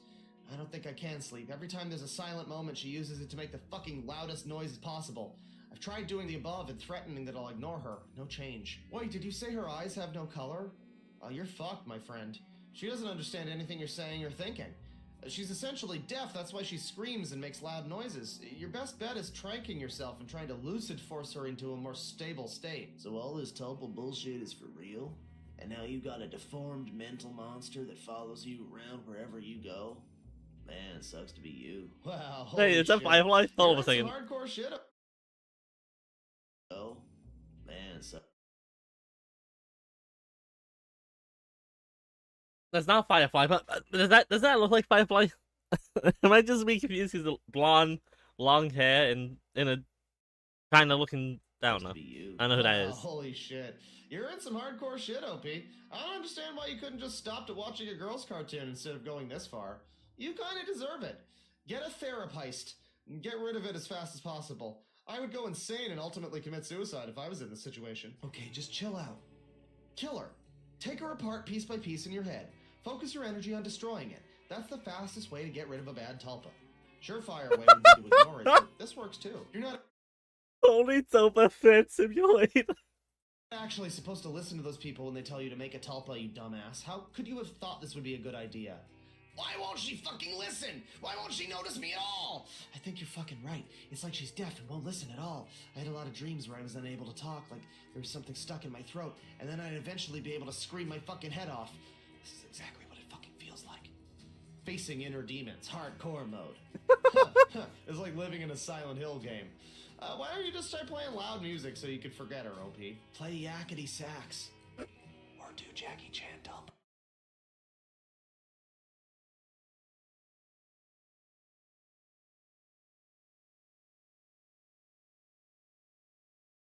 If I had a nickel for every time the word Tulpa was said in this, I'd be able to buy E6 Saber. Try looking into her eyes, trying to focus on her thoughts. Her thoughts, not her screams and noises. You might be able to build a non-verbal connection link. I'm doing that now with MLP Movie, wouldn't you fucking know it? Maybe if I watch Pinkie Pie from the show, it'll influence my tulpa? It's not just that the screaming in the face either, it's the touch, cold breezes on my neck. Even when I put a hand around it, covering my neck, it still feels exactly the same. Prodding feeling at my right arm. There's a wall to my left I lean on. The feeling of someone pulling on my arm, my neck, my chin hairs out. Nail pinching. The only sense I didn't work on was smell, so there isn't any. Don't watch My Little Pony, you fucking ass clown. Watch something unrelated so you could forget about her. Don't make this worse. She's going to drive you insane, OP. You're going to lose your sanity, OP. We warned you, OP. You didn't listen, OP. She's going to always be there, OP. You'll remember her at some point, even if you destroy her, OP.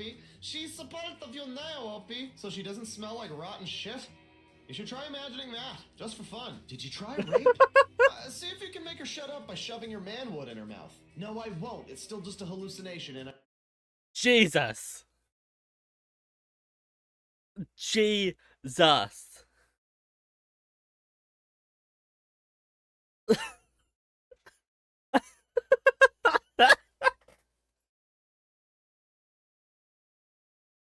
I realize I'm still referring to it as a sentient being, which I'm stopping right now.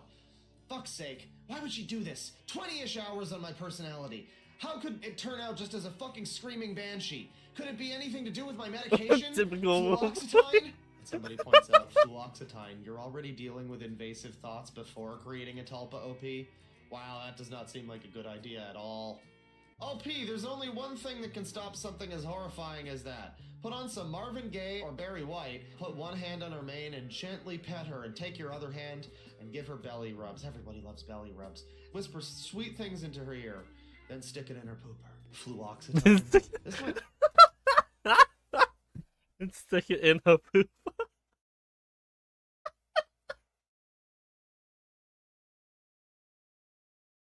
It'd actually be a good thing, OP.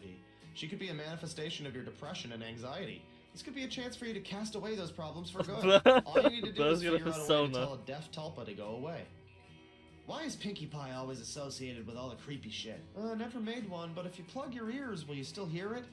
Yes, it's essential in your mind. You exchange thoughts with it. Just make a Jackie Chan tulpa. It can't go wrong unless you're absolutely autistic. Okay, now she's just staring at me with like split-second screams that last less than a second. The constant screams have stopped, and I don't know if this is better or worse. And I'm getting an awfully loud ringing in my head. What the fuck? Fight it with humor, OP. If it's all in your head, all you need is a good attitude. Try to focus on her more when she's quiet and look away when she screams. Like training a dog. So does she respond to you at all? Like, even if you try to physically interact with her? She just moves backwards with no motion except when she's screaming. I don't fucking understand. I gave her visual animation. I visualized for over 20 hours of her moving each limb. Giggle at the ghosties. Let this thread be a reminder that the human brain is nothing to take lightly, and things like this are to be taken very, very seriously. Alright, this fucking guy here again. The deaf thing seems like as good. Try forcing anatomy, imagining eyes for her, then force them onto her anatomy, do the same thing with bones, heart, liver, lungs, inner ear bullshit, everything. There are some reports of these solving issues with tulpas who aren't working properly physically.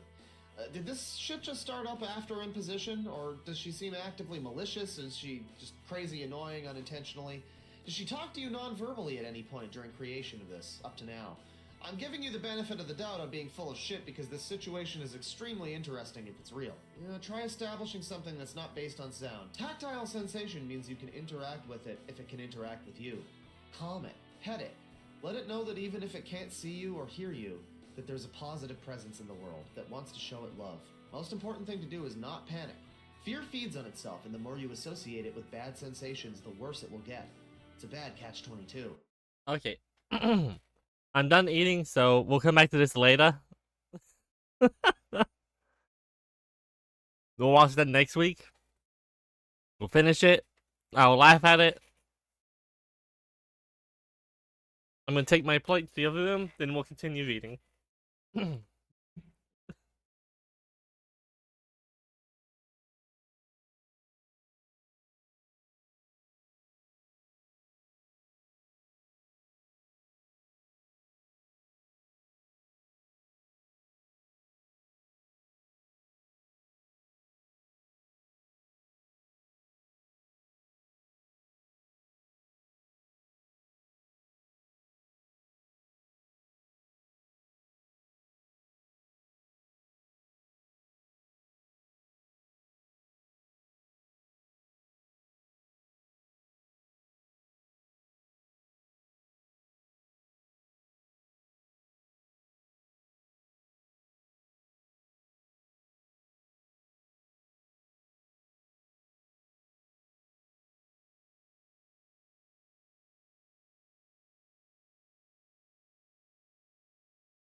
Okay.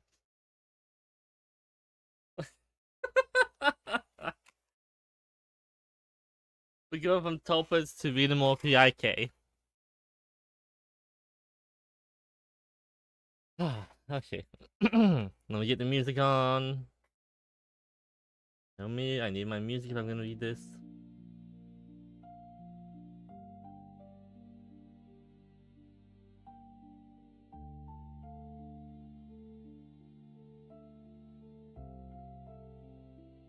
Notifications.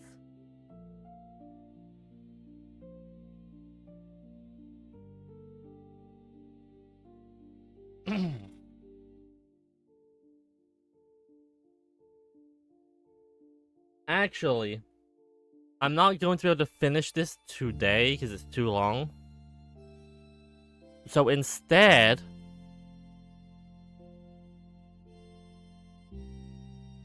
if the music will stop.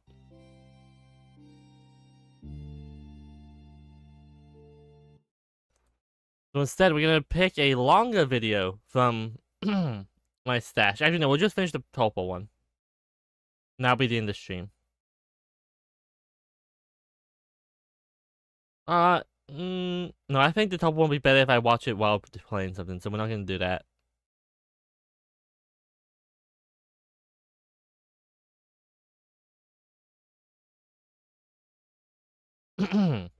Okay, so do you want to watch a video about Ice Sierra or the Rotten Mango video? Which one's longer? I will wait for Galactic to respond to that.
Okay, we'll do the ICO video then, because uh an hour 20 seems a little too long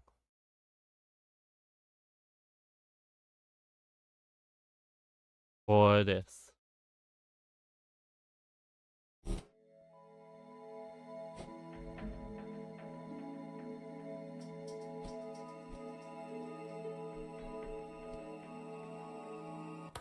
Hey, welcome back into today's video. Locals, our journey's brought us to another dark crevice of the internet. Sierra the Furry. In this video, we simply call her Sierra. This individual wants to do inappropriate roleplay with your children, and their creepy obsession with romantic partners that they call their brother, and the romantic attraction they have to puppets might keep you up at night. In today's episode, it's a, not for the faint of heart. It's very serious. Oh my god. If you're unfamiliar, Sierra has had multiple TikTok accounts over the years. Her original TikTok was Sierra, Sierra Green. It had almost 300,000 followers and 11.2 million likes. It also said Jacksepticeye fan. A more recent one named Mika Love Sierra, it had 30,000 followers and 2 million likes. Also found a YouTube channel, Sierra Green Videos 2. Another one named Sierra Green Videos 3. Now her accounts are usually banned after so long, or taken over by managers who are likely minors. This video, the topic's not great. Sierra uploaded, strange Explain. Explain why I open it and see that. Why is that the first thing in this video? content, usually videos of her dancing, posting cosplays and dressing up in anthropomorphic characters. Did I but didn't say want to she see liked that. to dance? She would also post thirst traps. I can't play you the music to these because they're likely copyrighted. She also did roleplay content, which we're going to get into that Try a it little in bit the later in the fucking- yeah. video, but she would do things where, well,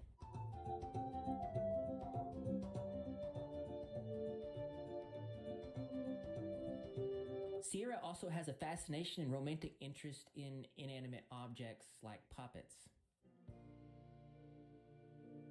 If I had a nickel for every time one of these people has been a stuffed animal fucker or a puppet fucker, I'd have like 15 nickels, which isn't a lot, but it's this happened 15 times. Take me on your magic river. Tell me all your dreams align. Sign me up. It's also alleged she had romantic interests in children. I love little girls, they make me feel so good. Dear God. She also called guys that she loved her brother, and she was the sister. You'll see that this also extends to her role plays with minors later on. Now, she also announced that she has autism and FAS. She posted this saying, "Hey, I'm Sierra. I'm 26 with autism and FAS. I'm a furry, cosplayer, and editor. I love Helluva Boss and Jacksepticeye." Keep in mind she says Jacksepticeye, we'll talk about that later. But nothing stops me from posting on TikTok. And if you guys are unfamiliar with what FAS is, it's a permanent condition, fatal alcohol syndrome. FAS happens when a woman consumes any amount of alcohol during pregnancy. Alcohol use during pregnancy can interfere with the baby's development, causing physical and mental defects. Fatal alcohol syndrome is the most severe condition within a group of conditions called fatal alcohol spectrum disorders, or FADS. And the facial features of a child with FAS can be a small head, small eye openings, a low nasal bridge, flat mid-face, smooth philtrum, or the cupid's bow, the right above the lip there, thin upper lip. So while this gives some reason as to why Sierra does the things that she does, it is no excuse for the much darker things that we're going to talk about in this video. But my friends told him to stay away from me. Even though I don't look like a pig, that means pedophile. I'm not a pedophile. Don't worry, we're going to talk about this song just a little bit later. She made a song about not being a pedophile? That is top tier level self-reporting. The fastest way to self-report is to make a song about you not being something. Typically, you are the thing you're singing about. Now, Sierra is part of the furry community. So the furry fandom is a subculture interested in anthropomorphic animal characters. meaning they like to dress up as animals. Some examples of anthropomorphic attributes include exhibiting human intelligence or facial expressions, speaking, walking on two legs, and wearing clothes. They often dress up they have fur costumes, they're called. They're very proudful about it. If you are a furry, could you drop in the comments and kind of explain why you do this? I think it would be enlightening for everyone. Thank you. Now, as she explained earlier in that clip, she claims to be part of this community, but there's some contradicting things that don't match up. Yo, Pudgy, how you feel about people saying you sound like Yoshi?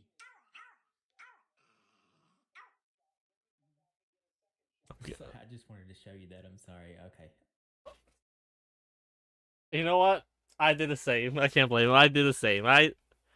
Next time I talk about one of these people, I'm gonna do the same. I'm just gonna play an unrelated video that makes me cringe. Back to the video. Wait, don't go. Hold up. I just need 1 minute of your time. If you're a furry, and if you'd like, could you be friends with me? That's all I'm asking. Please? Let's take a break for today's sponsor. Don't you just love it when classics come back better than the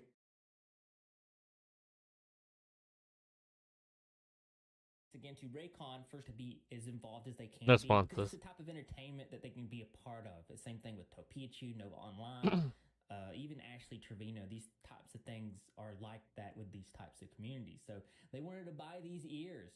They were willing to do that, and she didn't. She was against it. You might be wondering why I'm pretty pissed off right now. Let me show you.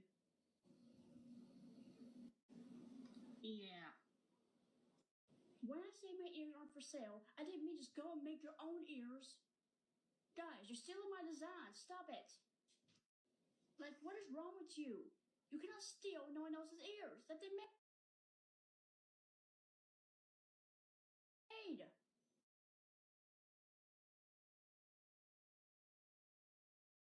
It is a headband and paper. You didn't design them. They've existed since long before I was even born, probably. You're stealing my idea. And you can't do that. You just go around and do that. This is not right. I hate to tell you, but that's the entire concept of content creation. You see an idea you like? It's mine now. Are we talking about it? I made those ears with my own hands. My own 2 hands. And you think it's okay to steal them? No, it is not okay. What is wrong with you? I mean, if you want to make your own ears, use a different color. Not my colors. That's stealing. Okay, I'm just gonna quickly do that. That's totally stealing. Stealing. You can't do that. What's wrong with you people? Jesus Christ. This response did not help her with the haters, as it seemed to make more flock towards her and say things such as this. Nobody on this app except for me should be wearing a wolf hat. It is my thing. It is stealing my idea by putting on a wolf hat. This is my thing. You can't steal from other people, even though this is an already common to find wolf hat that any person could buy, if not already own. There was also a hypocritical. You know what? I'm gonna start wearing a wolf hat on TikTok, and you've heard it here fast. I'm gonna start using my face on TikTok, and I'm gonna wear a wolf hat because they told me not to. They even have a wolf hat. Moment in this arc when she actually apparently was seen to be using someone else's art without permission. What does that look like? This is shared artwork that she shared on her TikTok. Now, the person who actually made the art apparently posted saying this. They posted them drawing the art here, saying that Sierra stole it. They also posted a comment saying, "Reminder, I'm not making fun of her disabilities. I'm just making fun of her actions, e.g. racism and homophobia. Please do not support her." Apparently, her alleged response to this was that she just assumed that everyone would know it wasn't her that drew it, and people were quick to point out the hypocrisy about her being upset about the cat ears and people taking those without permission. Now, Sierra's response to the art theft was she posted a video saying this. In response to somebody saying, "Don't post the effing video if it's not yours, how would you feel to have someone steal your art?" You want to hurt me? Go right ahead if it makes you feel any better. I'm an easy target. Yeah, you're right. I talk too much. I also listen too much. I could be a cold-hearted, cynical... That's pretty manipulative right there, kind of. I know that I was joking with them. I'm gonna do it because they told me not to, even though I know they're joking.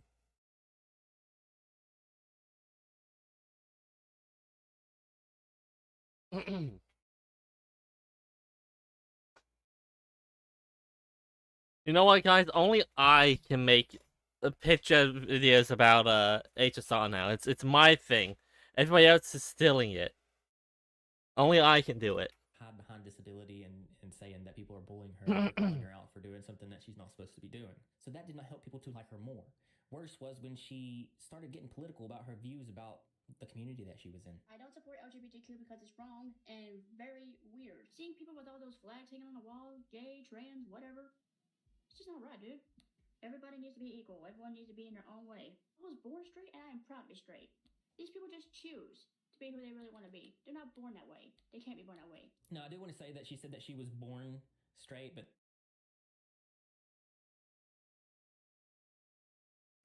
Alright. The irony of saying I was born straight. The other people can't be born that way. They choose to be that way. By your logic, you're saying you choose to be straight, meaning you're not straight. If you assume that anything is a choice, that means you can make the choice to do X, Y, Z, which means you are not the thing you're claiming to be. If you can just make the choice to not be straight, you're bi.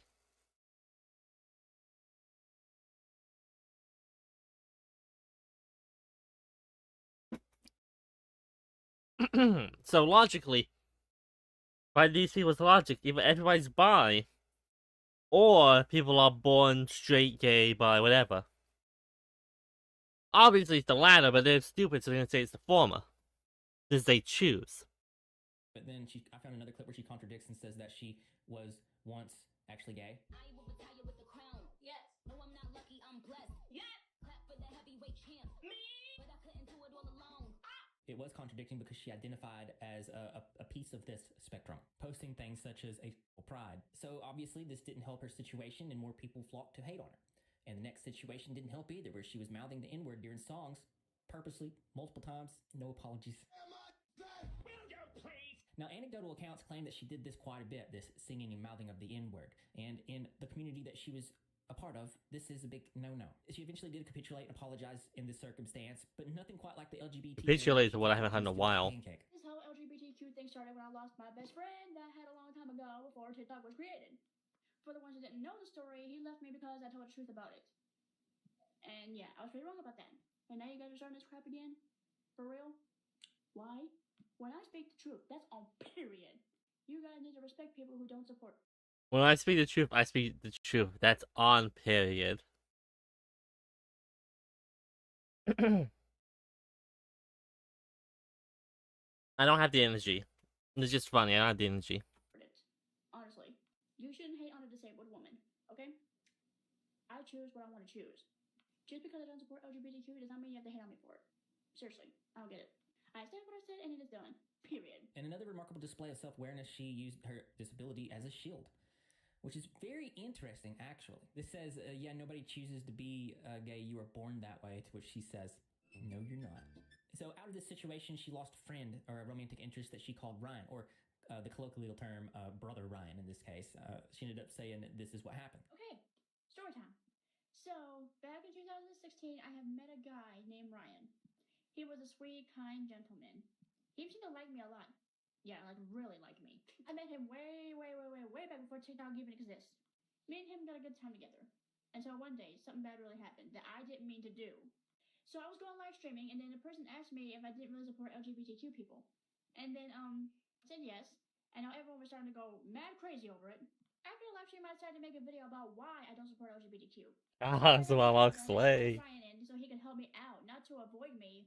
Yeah, he avoided me. He blocked me and everything. Like, really? He was my everything and I really loved him very much. I honestly didn't know he was bisexual. What the frick? Oh my god. Shortly after this, she ended up switching her ideals, and, well, mainly it was because she found out that being a was on the spectrum of the LGBT. Hey guys, I'm gonna give you an update on what's going on right now. I guess I was wrong about the LGBTQ thing. I was wrong. I got mixed up. Because I always thought that it was not with LGBTQ because I didn't know that. So, you know. I honestly didn't know that it was actually with the LGBTQ plus. I didn't mention the plus. That's what I'm saying. I didn't mention it. Ignore the background. It's nothing personal. But when I tell you guys that I don't want to talk about LGBTQ or me not supporting it, I mean it. Don't ever say that in front of me, or else you'll make me really mad, and I'm going to tell you the truth. I'm actually going to tell you the truth about it because I'm tired of it. Just don't ever keep saying, do I support it? Because it's annoying. If you new people ever say something about LGBTQ or if I support it, please stop. Don't ever say anything about it. or else you're gonna get me really annoyed because I'm sick of it. I'm tired of people hating on me. I am. Then ultimately, she came out in support of the LGBT.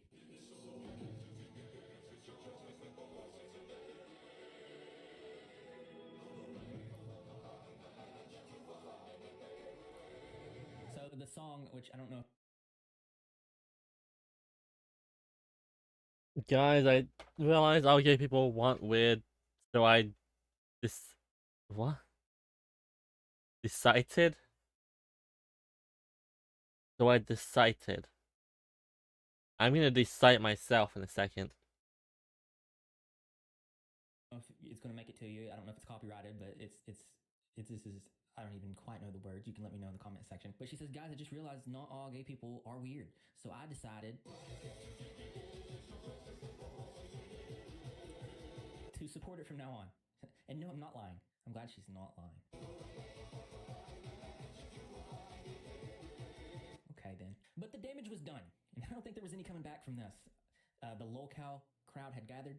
People were hate watching. People were watching for entertainment. People were participating. It satisfied every attribute when it come to online entertainment. And so she posted a role play of what a conversation might have looked like with Ryan. I do not know if this was something that she imagined in her head. Probably. Says, because you're my big brother, Ryan, because you support LGBTQ, and so do I. Ryan apparently says, you don't support it. Don't you get it? You never be like us. You're a freak. She switches back to her face, and he says, you don't support me, Sierra. You tried to hide it, but I saw the video about it.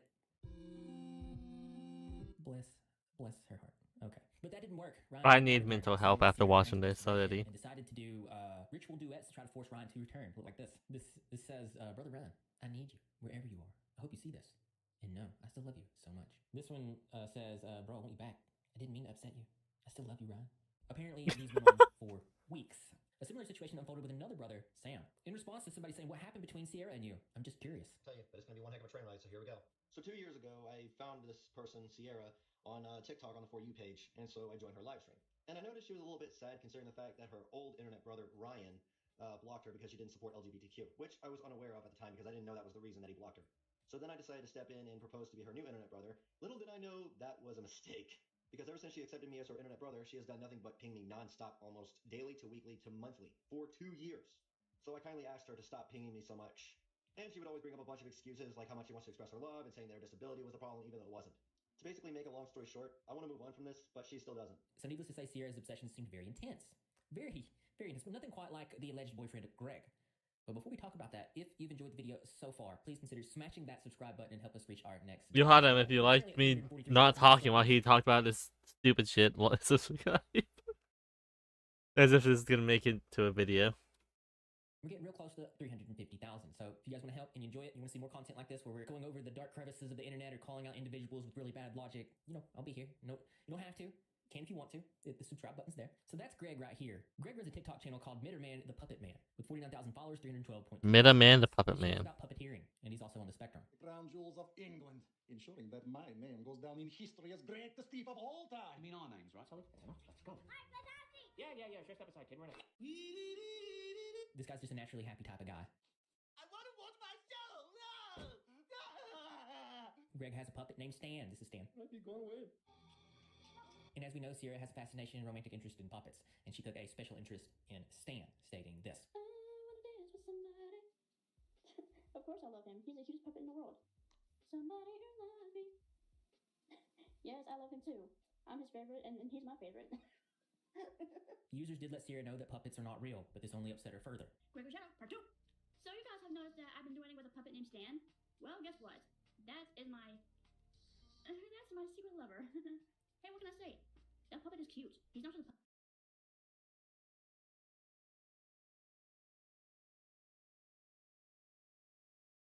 I wish the face tracking software I used was better at tracking my emotions, so you could, like, I know my model's not on, but just so you could see how, like, exhausted I look. Puppet. He's my everything. I mean, we both fell in love. When I just get a message Me and Sierra are a couple. But you guys might be saying, oh, Sierra, you're just a puppet. You cannot date a stupid puppet. What's wrong with you? If you ever call him stupid, I will come get you. You cannot say things to my lover, Stan. He's mine and nothing you can do about it.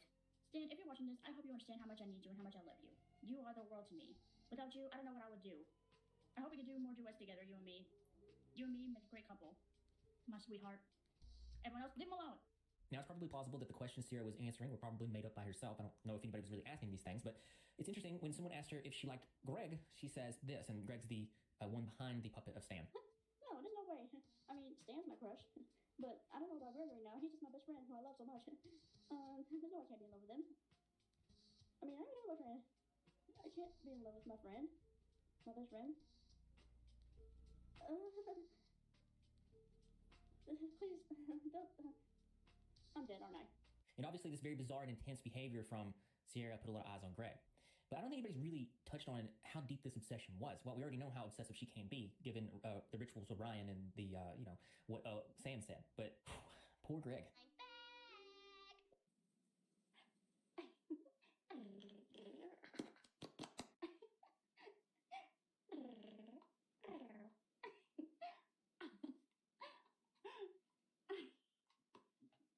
Why? Why? Just why? Dino kisses. Oh no, Dino kisses. I think one of the most disturbing things Oh, about no. this situation is there's no actual evidence really. Oh that no, Greg Dino actually was his kisses. girlfriend. It's a long-standing theory that Sierra was just being obsessive and kind of forcing herself on Greg. And because of this, the roleplay by Sierra was one-sided. Maybe they were just probably regular friends, acquaintances. All I know is the situation is pretty strange. Story about how I met my boyfriend Gregory. We sort of met back in 2019, maybe, I don't know. And as I was doing my own thing, I got a notification from him and he tagged me in a video they wanted me to do it. I didn't see him at first, I saw his puppet Stan. And I thought, hey, he's pretty cute, so I decided to do it with him instead. Then he started tagging me in a couple of more videos and we started doing it there. That's when I saw his face for the first time, and he's so adorable. He's sweet, kind, and very happy all the time. I was like so nervous around him. I'm not even joking. After we started talking, we got along and decided to become best friends. And let me tell you, I fell in love with him real quick, like really quick. I was so shy to tell him. After I broke up with my ex, I decided to tell him a few days after. I was like really nervous to tell him. I'm running out of time, but if you'd like to see what happens, like for part 2. She posted things. I don't like think I'll like. Greg, Sierra, and Stan. They're just a happy family. Also posting things like this. Why can't this be us? In an interesting post, she talks about how he hid his feelings from her, or probably never mentioned them at all. I don't know. We've been together for a year. This guy, he hid his feelings from me because he didn't want me to find out that he was in love with me. So, anyway, I told him I had feelings for him, and he still did the same thing. I wish he would have told me first instead of just hiding his feelings from me. Babe, what is wrong with you? Anyway, happy 1 year. One user saying, I don't think they're dating. Another saying, but he said you weren't together. Another saying, if he said that, show us proof. No, hey, I just want to see evidence. We have other ones saying, oh, Cap, I thought he blocked you. Oh, yeah, like we believe you. Now, we got to keep in mind that she was tagging him a lot, just like the Sam guy was. I wonder if she's still uploading. And it lasted a long time. She would do things like ask how she looked in. I probably could find out by just grabbing my phone. How do I look? Be honest with me now. I don't want you lying to your baby. Also, there would be many surprises like so. Hey, babe, I have a surprise video for you, so look out for it. Ohio. Also, apparently, I he's will giving her a lot of attention or throw myself off my booth right now. Things like this. Okay, babe, I got a question for you. Give me some attention. And none of these things were helping Greg. It was making it worse for him. A lot of eyes on him, wanted attention. Unfortunately, when the locale train comes, it's full of children, young adults, immature people, and they're gonna bully. They're gonna make a lot of fun of. That's just the internet. I hate that it's like that, but that's what happens with the locale train. The worst part about it is the things that Sierra was sending Greg would become increasingly more perverted and inappropriate, which increased the attention. Babe. Looking fun today. It's gonna take me a second to recover from that. He did try to reach out and try to end any type of contact with her, to which it looks like she was just not letting him do it, or it went completely over her head. I don't really know which one. I know you don't want me to leave, but it's time to move on. Okay, babe, I have a question for you. Since you've been doing all these TikTok videos, can you please give me attention, please? I think she misunderstood the message there. One user saying, bro, stop, he don't want you, stop this crap. This is just a quick message from my boyfriend. Hey, babe, can you do me a favor? Don't you dare even think about forgetting about this Valentine's Day, okay? You need to make me a gift, and I'm making you a gift, okay? You got it? Don't forget it. This user says, this video is even worse when you know she's literally making her boyfriend be with her, LMAO. And again, obviously, this is a pattern. Remember that Sam said, ever since she accepted me as her internet brother, she has done nothing but ping me nonstop, almost daily to weekly to monthly, for 2 years. So I kindly asked her to stop pinging me so much. And then you pair this with the ritual posts with Brother Ryan, and it paints a pretty pretty obvious picture. So Greg obviously couldn't handle this type of attention and this nonstop negative bullying. So his sister stepped in and had this to say. Graphic because I am so fucking sick and tired of it. It started on TikTok and now it's going on Facebook. I just came home from running a few errands and my brother comes down the steps. I'm shaking right now. And he's like, do you remember the photo I posted on Facebook that I made of the count from Sesame Street? Now, mind you, we're twins. We're 22. But his brain, just to get people to understand if you're his brain is still at a 5-year-old level. So he still watches Sesame Street. He still watches Barney. He still watches kiddie shows. It's okay. It's okay. So he comes down and shows me a picture and he told me he's getting 309 comments to be exact. All on the picture. I don't know who these people are, but if you're gonna hate on someone, hate on me. Hate on me. Call me every name in the book. Threaten me. I don't give a. Okay, I think I calmed down a little bit after that last video. I do apologize if I kind of like startled anybody, but it just really bothered me that when my brother came into my room and he told me about the hate comments, he started crying. That's what made me real upset because I've never seen him in a position where he was gonna cry over something that a lot of people had said bad things about him. I've never seen him cry like that, and it really put me on edge, which is why I went and made that video because I was like, that's it. Like, I'm done. I understand if you have a platform and if you're gonna be on social media, you're always going to have those kind of hate comments and people are going to be negative. But just be kind. It's not that difficult, people. He is the happiest human being I've ever met in my life. People today are miserable as dumb as shit, and he is so happy. And that makes him upset? I can't live with that. And so after his sister posted this video, people saw it for what it was, completely switched gears, and then went 100% at Sierra because it was pretty obvious that this was Sierra's doing. People were setting boundaries. She was crossing those boundaries or unable to sense those boundaries. But as we've said before, the disorders or elements are reasons for why she does the things, but they're not excuses for those things that she does do. So Sierra actually made a response to his sister, but it's mostly text on a screen. Let's read. So apparently this is some of the comments she was getting. Stop harassing him. He don't look.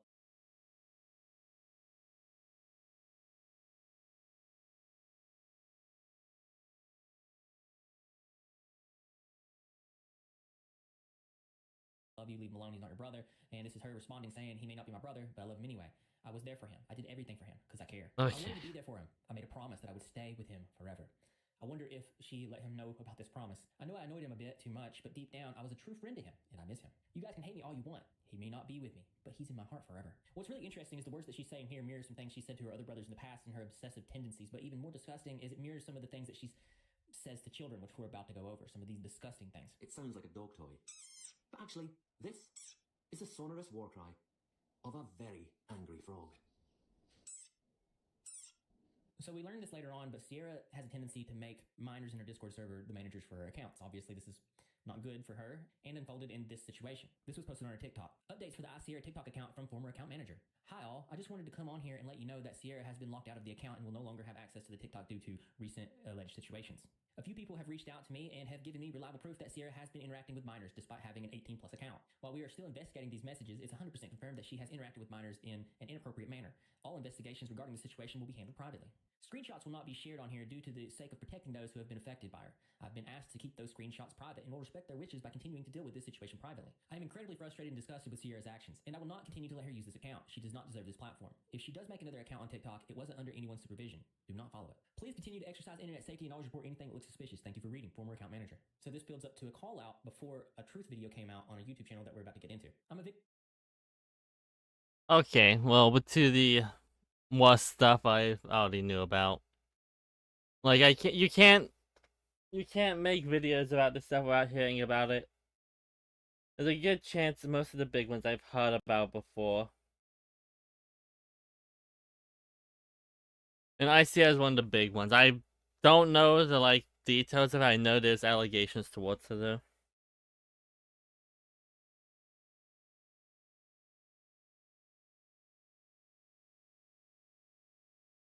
Victim of Sierra. She has been grooming me since I was 13 years old and counting. Sierra isn't just a lolcow. She's so much more than that. She's an animal harmer, a P3DO, and an entitled spoiled brat who crashes out at everything that isn't revolved around her. Today is my birthday, and I had hoped that the woman who has taken my innocence away for 3 to 4 years would at least be grateful for everything I've done for her. I created Sierra's entire brand after Blank rightfully left her. I own her email, TikTok, Discord, and any platform you see her on. She has inappropriately shamed multiple minors, including my little sister, and manipulated her previous boyfriend who was 16 when she was in her mid-20s. She has irked with me. What the heck is that? What? Oh no! It's a roleplay. She has irked with me multiple times. She has sent me NSFW without warning. No permission regardless. You shouldn't be talking to any minor in this way.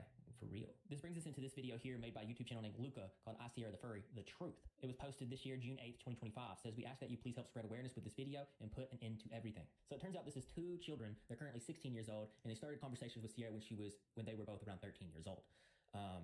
Not good at all. So this is what the kid said.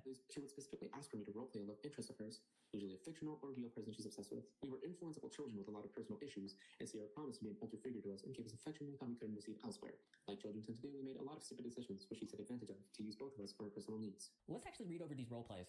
Keep in mind this is to a 13-year-old. I love you, Striker. Aw, I love you too. Please join my lives again. The kid says yes. She says, you don't sound okay. What's wrong? Nothing. You sure? Yes. Well, I missed you. I missed you too, Sierra. Also, sorry for giving you that small kiss on your nose. Oh, don't be, hey, can I do it again? She says, yeah, look at you. You're so adorable. Blush. Oh, well, oh, come on. Don't try to hide it, Giggles. What? I'm not. Kisses his nose. So these kids are apparently in a roleplay community on the internet, which sounds like a terrible idea. So parents...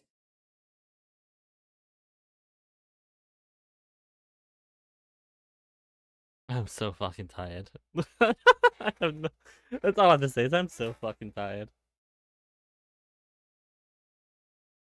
Look at what your children are doing online. Check their phones. Make sure they're not hanging out with Sierra, okay? At first, she was sort of normal. She was treated us like characters, which wasn't rude to me yet, since I roleplayed often, and people called me by character names I played. But she decided to make it personal, always begging us to roleplay with her. Then it was always her talking badly of her friends and asking me to do something about it. I was 13, and it always made me uncomfortable, because I didn't know these people, and I didn't know how to defend her. She was teaching my friends to me and normalize this behavior of putting down people in her circle. I just went along with it because I wanted her to like me. After all, I was a friend. Told her about my personal issues around this time as well. So Lizzie is the 13-year-old girl, and in this occasion here, the Robbie Rotten fan is Sierra. So you can see her saying, oh my god, you're so beautiful. Oh my god, oh really? Yes, you look better than me, crying face emoji. Oh my god, what? No, girl, you're drop dead gorgeous. Well, I guess I'm not too bad. And here's her talking bad about friends to the kids. She's not gorgeous. I hate to be that guy. And I'll be that guy. The thing she has, kind of like a... the thing she has, it fucks with her face. It makes it nearly impossible for her to be gorgeous, in my opinion. Like, it's not impossible, but with how she is, it just personality-wise and everything, just no. I'm glad this is not something up because I would be called ableist for this. I tried to tell them that it wasn't my fault and that he lied about my age, but they said, I think it's his age, but they said, but you decided to date him anyway because he was hurt and you don't want to be alone. They still blame me thinking it's my fault. Lizzie says, even blank. I thought she was on your side. And this is creepy because we're going to get into the situation a little bit later, but this is a 26-year-old, 27 potentially year old adult woman. No, I'm leaning back in my chair. To 13-year-olds. Now, if you guys remember earlier, I pointed out how with Ryan, with Greg, with all these other people, she said that she loved them. She just wanted to be there for them. Well, this mirrors here because she's telling these children the same thing, except for a little bit step further. She's saying that she can step in as a mother figure, which is not cool. Check this out. She basically told me she could be my mom. And looking at it now, she used this mom role first, make me to be a daughter. I had to do anything she wanted or else I was being a bad daughter. And that she helped raise me in a way, despite her depending on us and never treated our issues seriously. She would tell me the same mom story. However, with me, she grew more predatory, insisting on me ERPing and doing various other actions consisting of NSFW. She began to grow more entitled and demanding. So this right here is the young girl saying, don't let her get to you, okay? I'm here for you, Mom. And then over here, Lizzie saying, hi, Mom. And then Sierra saying, hi, my sweet daughter. I love Sherlock Hound account theme. I love Sherlock Hound. I know he's so cute. I made an edit of him. Let me see, Mom. So that's creepy. So Sierra says, I was your mom. Lizzie says, mothers can be bad people, question mark. I helped take care of you. Sounds familiar. That was roleplay. You have done nothing for me but use me for venting. Sierra, you don't even try to change or help the people around you. Sierra says, no, I haven't. Lizzie says, your dog is still not taken care of. And we're going to talk about that a little bit later. Sierra says, oh, for God's sake, stop bringing that up. Lizzie says, what about me, your daughter? Guess I'll always be the bad child. So here's Sierra to Luca, the 13-year-old little boy, saying, you look just like her. Thank you. Does she know about, us referring to her mother? I haven't told her yet. Oh, well, I hope she likes me. Sierra saying, it's only one night. Okay. Wish you could join me. I'm too busy. This is interesting bit of information here because this shows us the back end. You remember beforehand when the manager took over the account and locked her out of it. Well, now we have an anecdotal bird's eye view from the other side. Sierra saying, I need help. Luca saying, what happened? My new manager blocked me for some reason. What? And then it says previous manager was also a minor. So that's substantial because it puts these two things within the realm of possibility. She definitely needs some help. So something that's very troubling is her amount of self-awareness she has about the age of these children that she's saying these inappropriate things to, kind of acknowledging that she knows what she's doing is bad. Well, I mean, you're kind of like Robbie already. And just so we're clear, it's that Ronnie Rotten character that she has a creepy romantic obsession with. Well, I mean, you're kind of like Robbie already, so I wouldn't mind dating you. To a 13-year-old, by the way. Maybe when my boyfriend and me break up, you're kind of cute for a kid anyway. Oh my god, Jesus Christ. Oh. That she had wild romantic. Oh, why did you have to say that?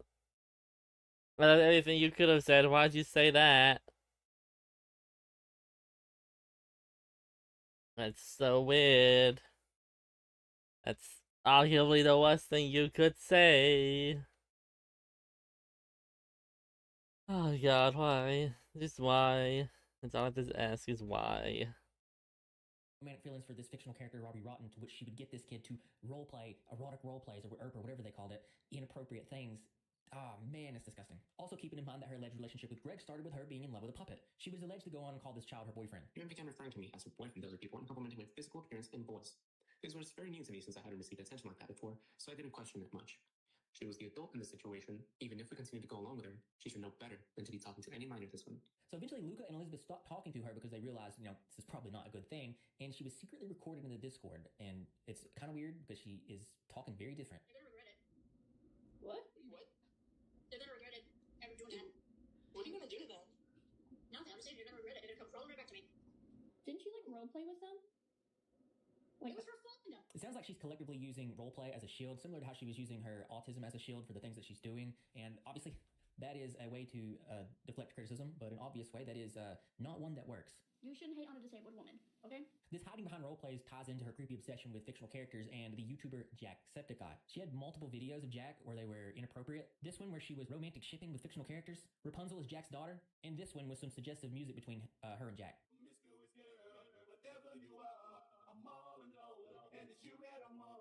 So that's a disgusting boundary violation. Jack is a real person, but it was worse for the Ronnie Rotten character. This is more tamed, however, we think this should still be spoken against. We are all real, she gets hyperfixations a lot. However, I think we all know where the line crosses, especially when some of these are played by real people or are real people. Robbie Rotten and Jacksepticeye. She has spoken to multiple times about encounters with the deceased actor of Robbie Rotten, saying how she was going to get married to him and have multiple children of him, even going as far as to roleplay a pregnancy on live stream where multiple minors were present.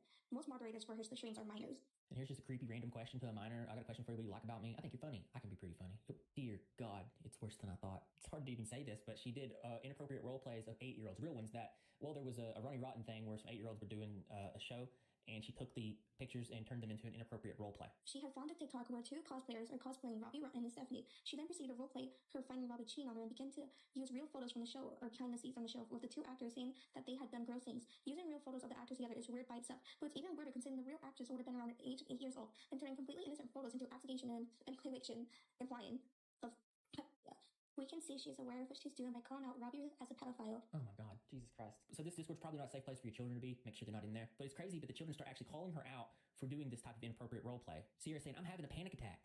Lizzie's like, what? I thought we were acting to pretend Robbie is a P3DO, and I showed real footage of Robbie and Stephanie, even though it's not true. I had to leave the server because it was too much. And she gets the child to ban the other child. Oh man. We can see she's aware of what she's doing by calling out Robbie as a... Yet when being told how weird this all was, she says it was fine because it was only roleplay. One was saying, yeah, I was already uncomfortable role-playing as Striker. I'm literally 16. So she was role-playing as Robbie Rotten being a P3DO with children. My brain hurts. She also spoke about her V-card and how she'll remain one, talking about her cherries and other inappropriate topics. Not only does she say inappropriate topics about herself, she also asks other minors as well inappropriate questions. She's asking these kids about their inappropriate life. That's creepy. A 27-year-old shouldn't be asking 15-year-olds if they've had SE. No, you should not. This is some pretty unhinged stuff, guys. But this next one gets even worse. I don't have anything to say. I'm just watching this because I don't have anything to say. What can I logically say to this? I can't make a joke about it because it's so bad. Like, it's just awful behavior. You shouldn't do this. I don't know what to say. I wanted to add more, but there's nothing to add. It's just awful behavior. She's trying to talk about a very violent act towards kids, two kids. Obviously, it's uncomfortable. In this server, she spoke about Judith Barcy, I think that's how you say her name, I'm sorry, and her murder. This made multiple people uncomfortable, since it was a sensitive topic. They all expressed their discomfort, and she, in response, started guilt-tripping everyone. Have you guys ever heard about the young girl named... Do you mean... If so, yes, her case is saddening. That poor kid. I'm glad the dad is DEAD. Kid saying, okay, anyways. Sierra saying, you're hard-headed. You don't care about children offing? Oh my God, Sierra, you're one to talk, crying face emoji. And why they're saying that is even worse than you could imagine, because apparently... We'll get to it. Because it's weird to talk about kids being offed. I don't know. She's just calling the kids hard-headed for not wanting to talk about it. Here she is saying, you've never heard about the young 10-year-old girl who voice acted in Disney movies? And the minor says, do you think I pay attention to actors and actresses? I'm pretty sure they were avoiding this conversation, Sierra, because I really don't, unless I'm actually invested in whatever the actor/actress is in. And yes, I was avoiding it. Sierra says... Okay, if you're gonna do this, just a tip for future reference. If you're gonna do this, like, separate the people by colors. Like, have one be red, have one be purple, so on and so forth. It makes it easier for the reader to realize it's two different people. Why don't you care about a young actress who was offered by her dad at 10 years old? The kid says, oh my God, I don't have the effing mental capacity to deal with you, tard-brained BS right now, Sierra. If you don't get what I already said, then forget about it. She also made it a habit of continuously making fun of these children and calling them names and harassing them. And over here, you're also telling me, oh, you should be hanging out with teenagers anyway. Like, I have one adult friend on this board, and that's... Jesus Christ. Sierra saying, I hope karma gets them. By the way, Blank was posing to the camera, acting like she's all sexy. Hang on, let me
I'm actually gonna end the stream because I can't really add anything to this. It's just disgusting behavior. It's awful. Anyway, I'll see y'all tomorrow when I read chapter 6. Then we'll go back to doing 2 a day till we get to the 10k page, 10k words one again. Then we'll do that one, and then we'll do something else. I don't know. I'll see y'all in the next stream. Bye.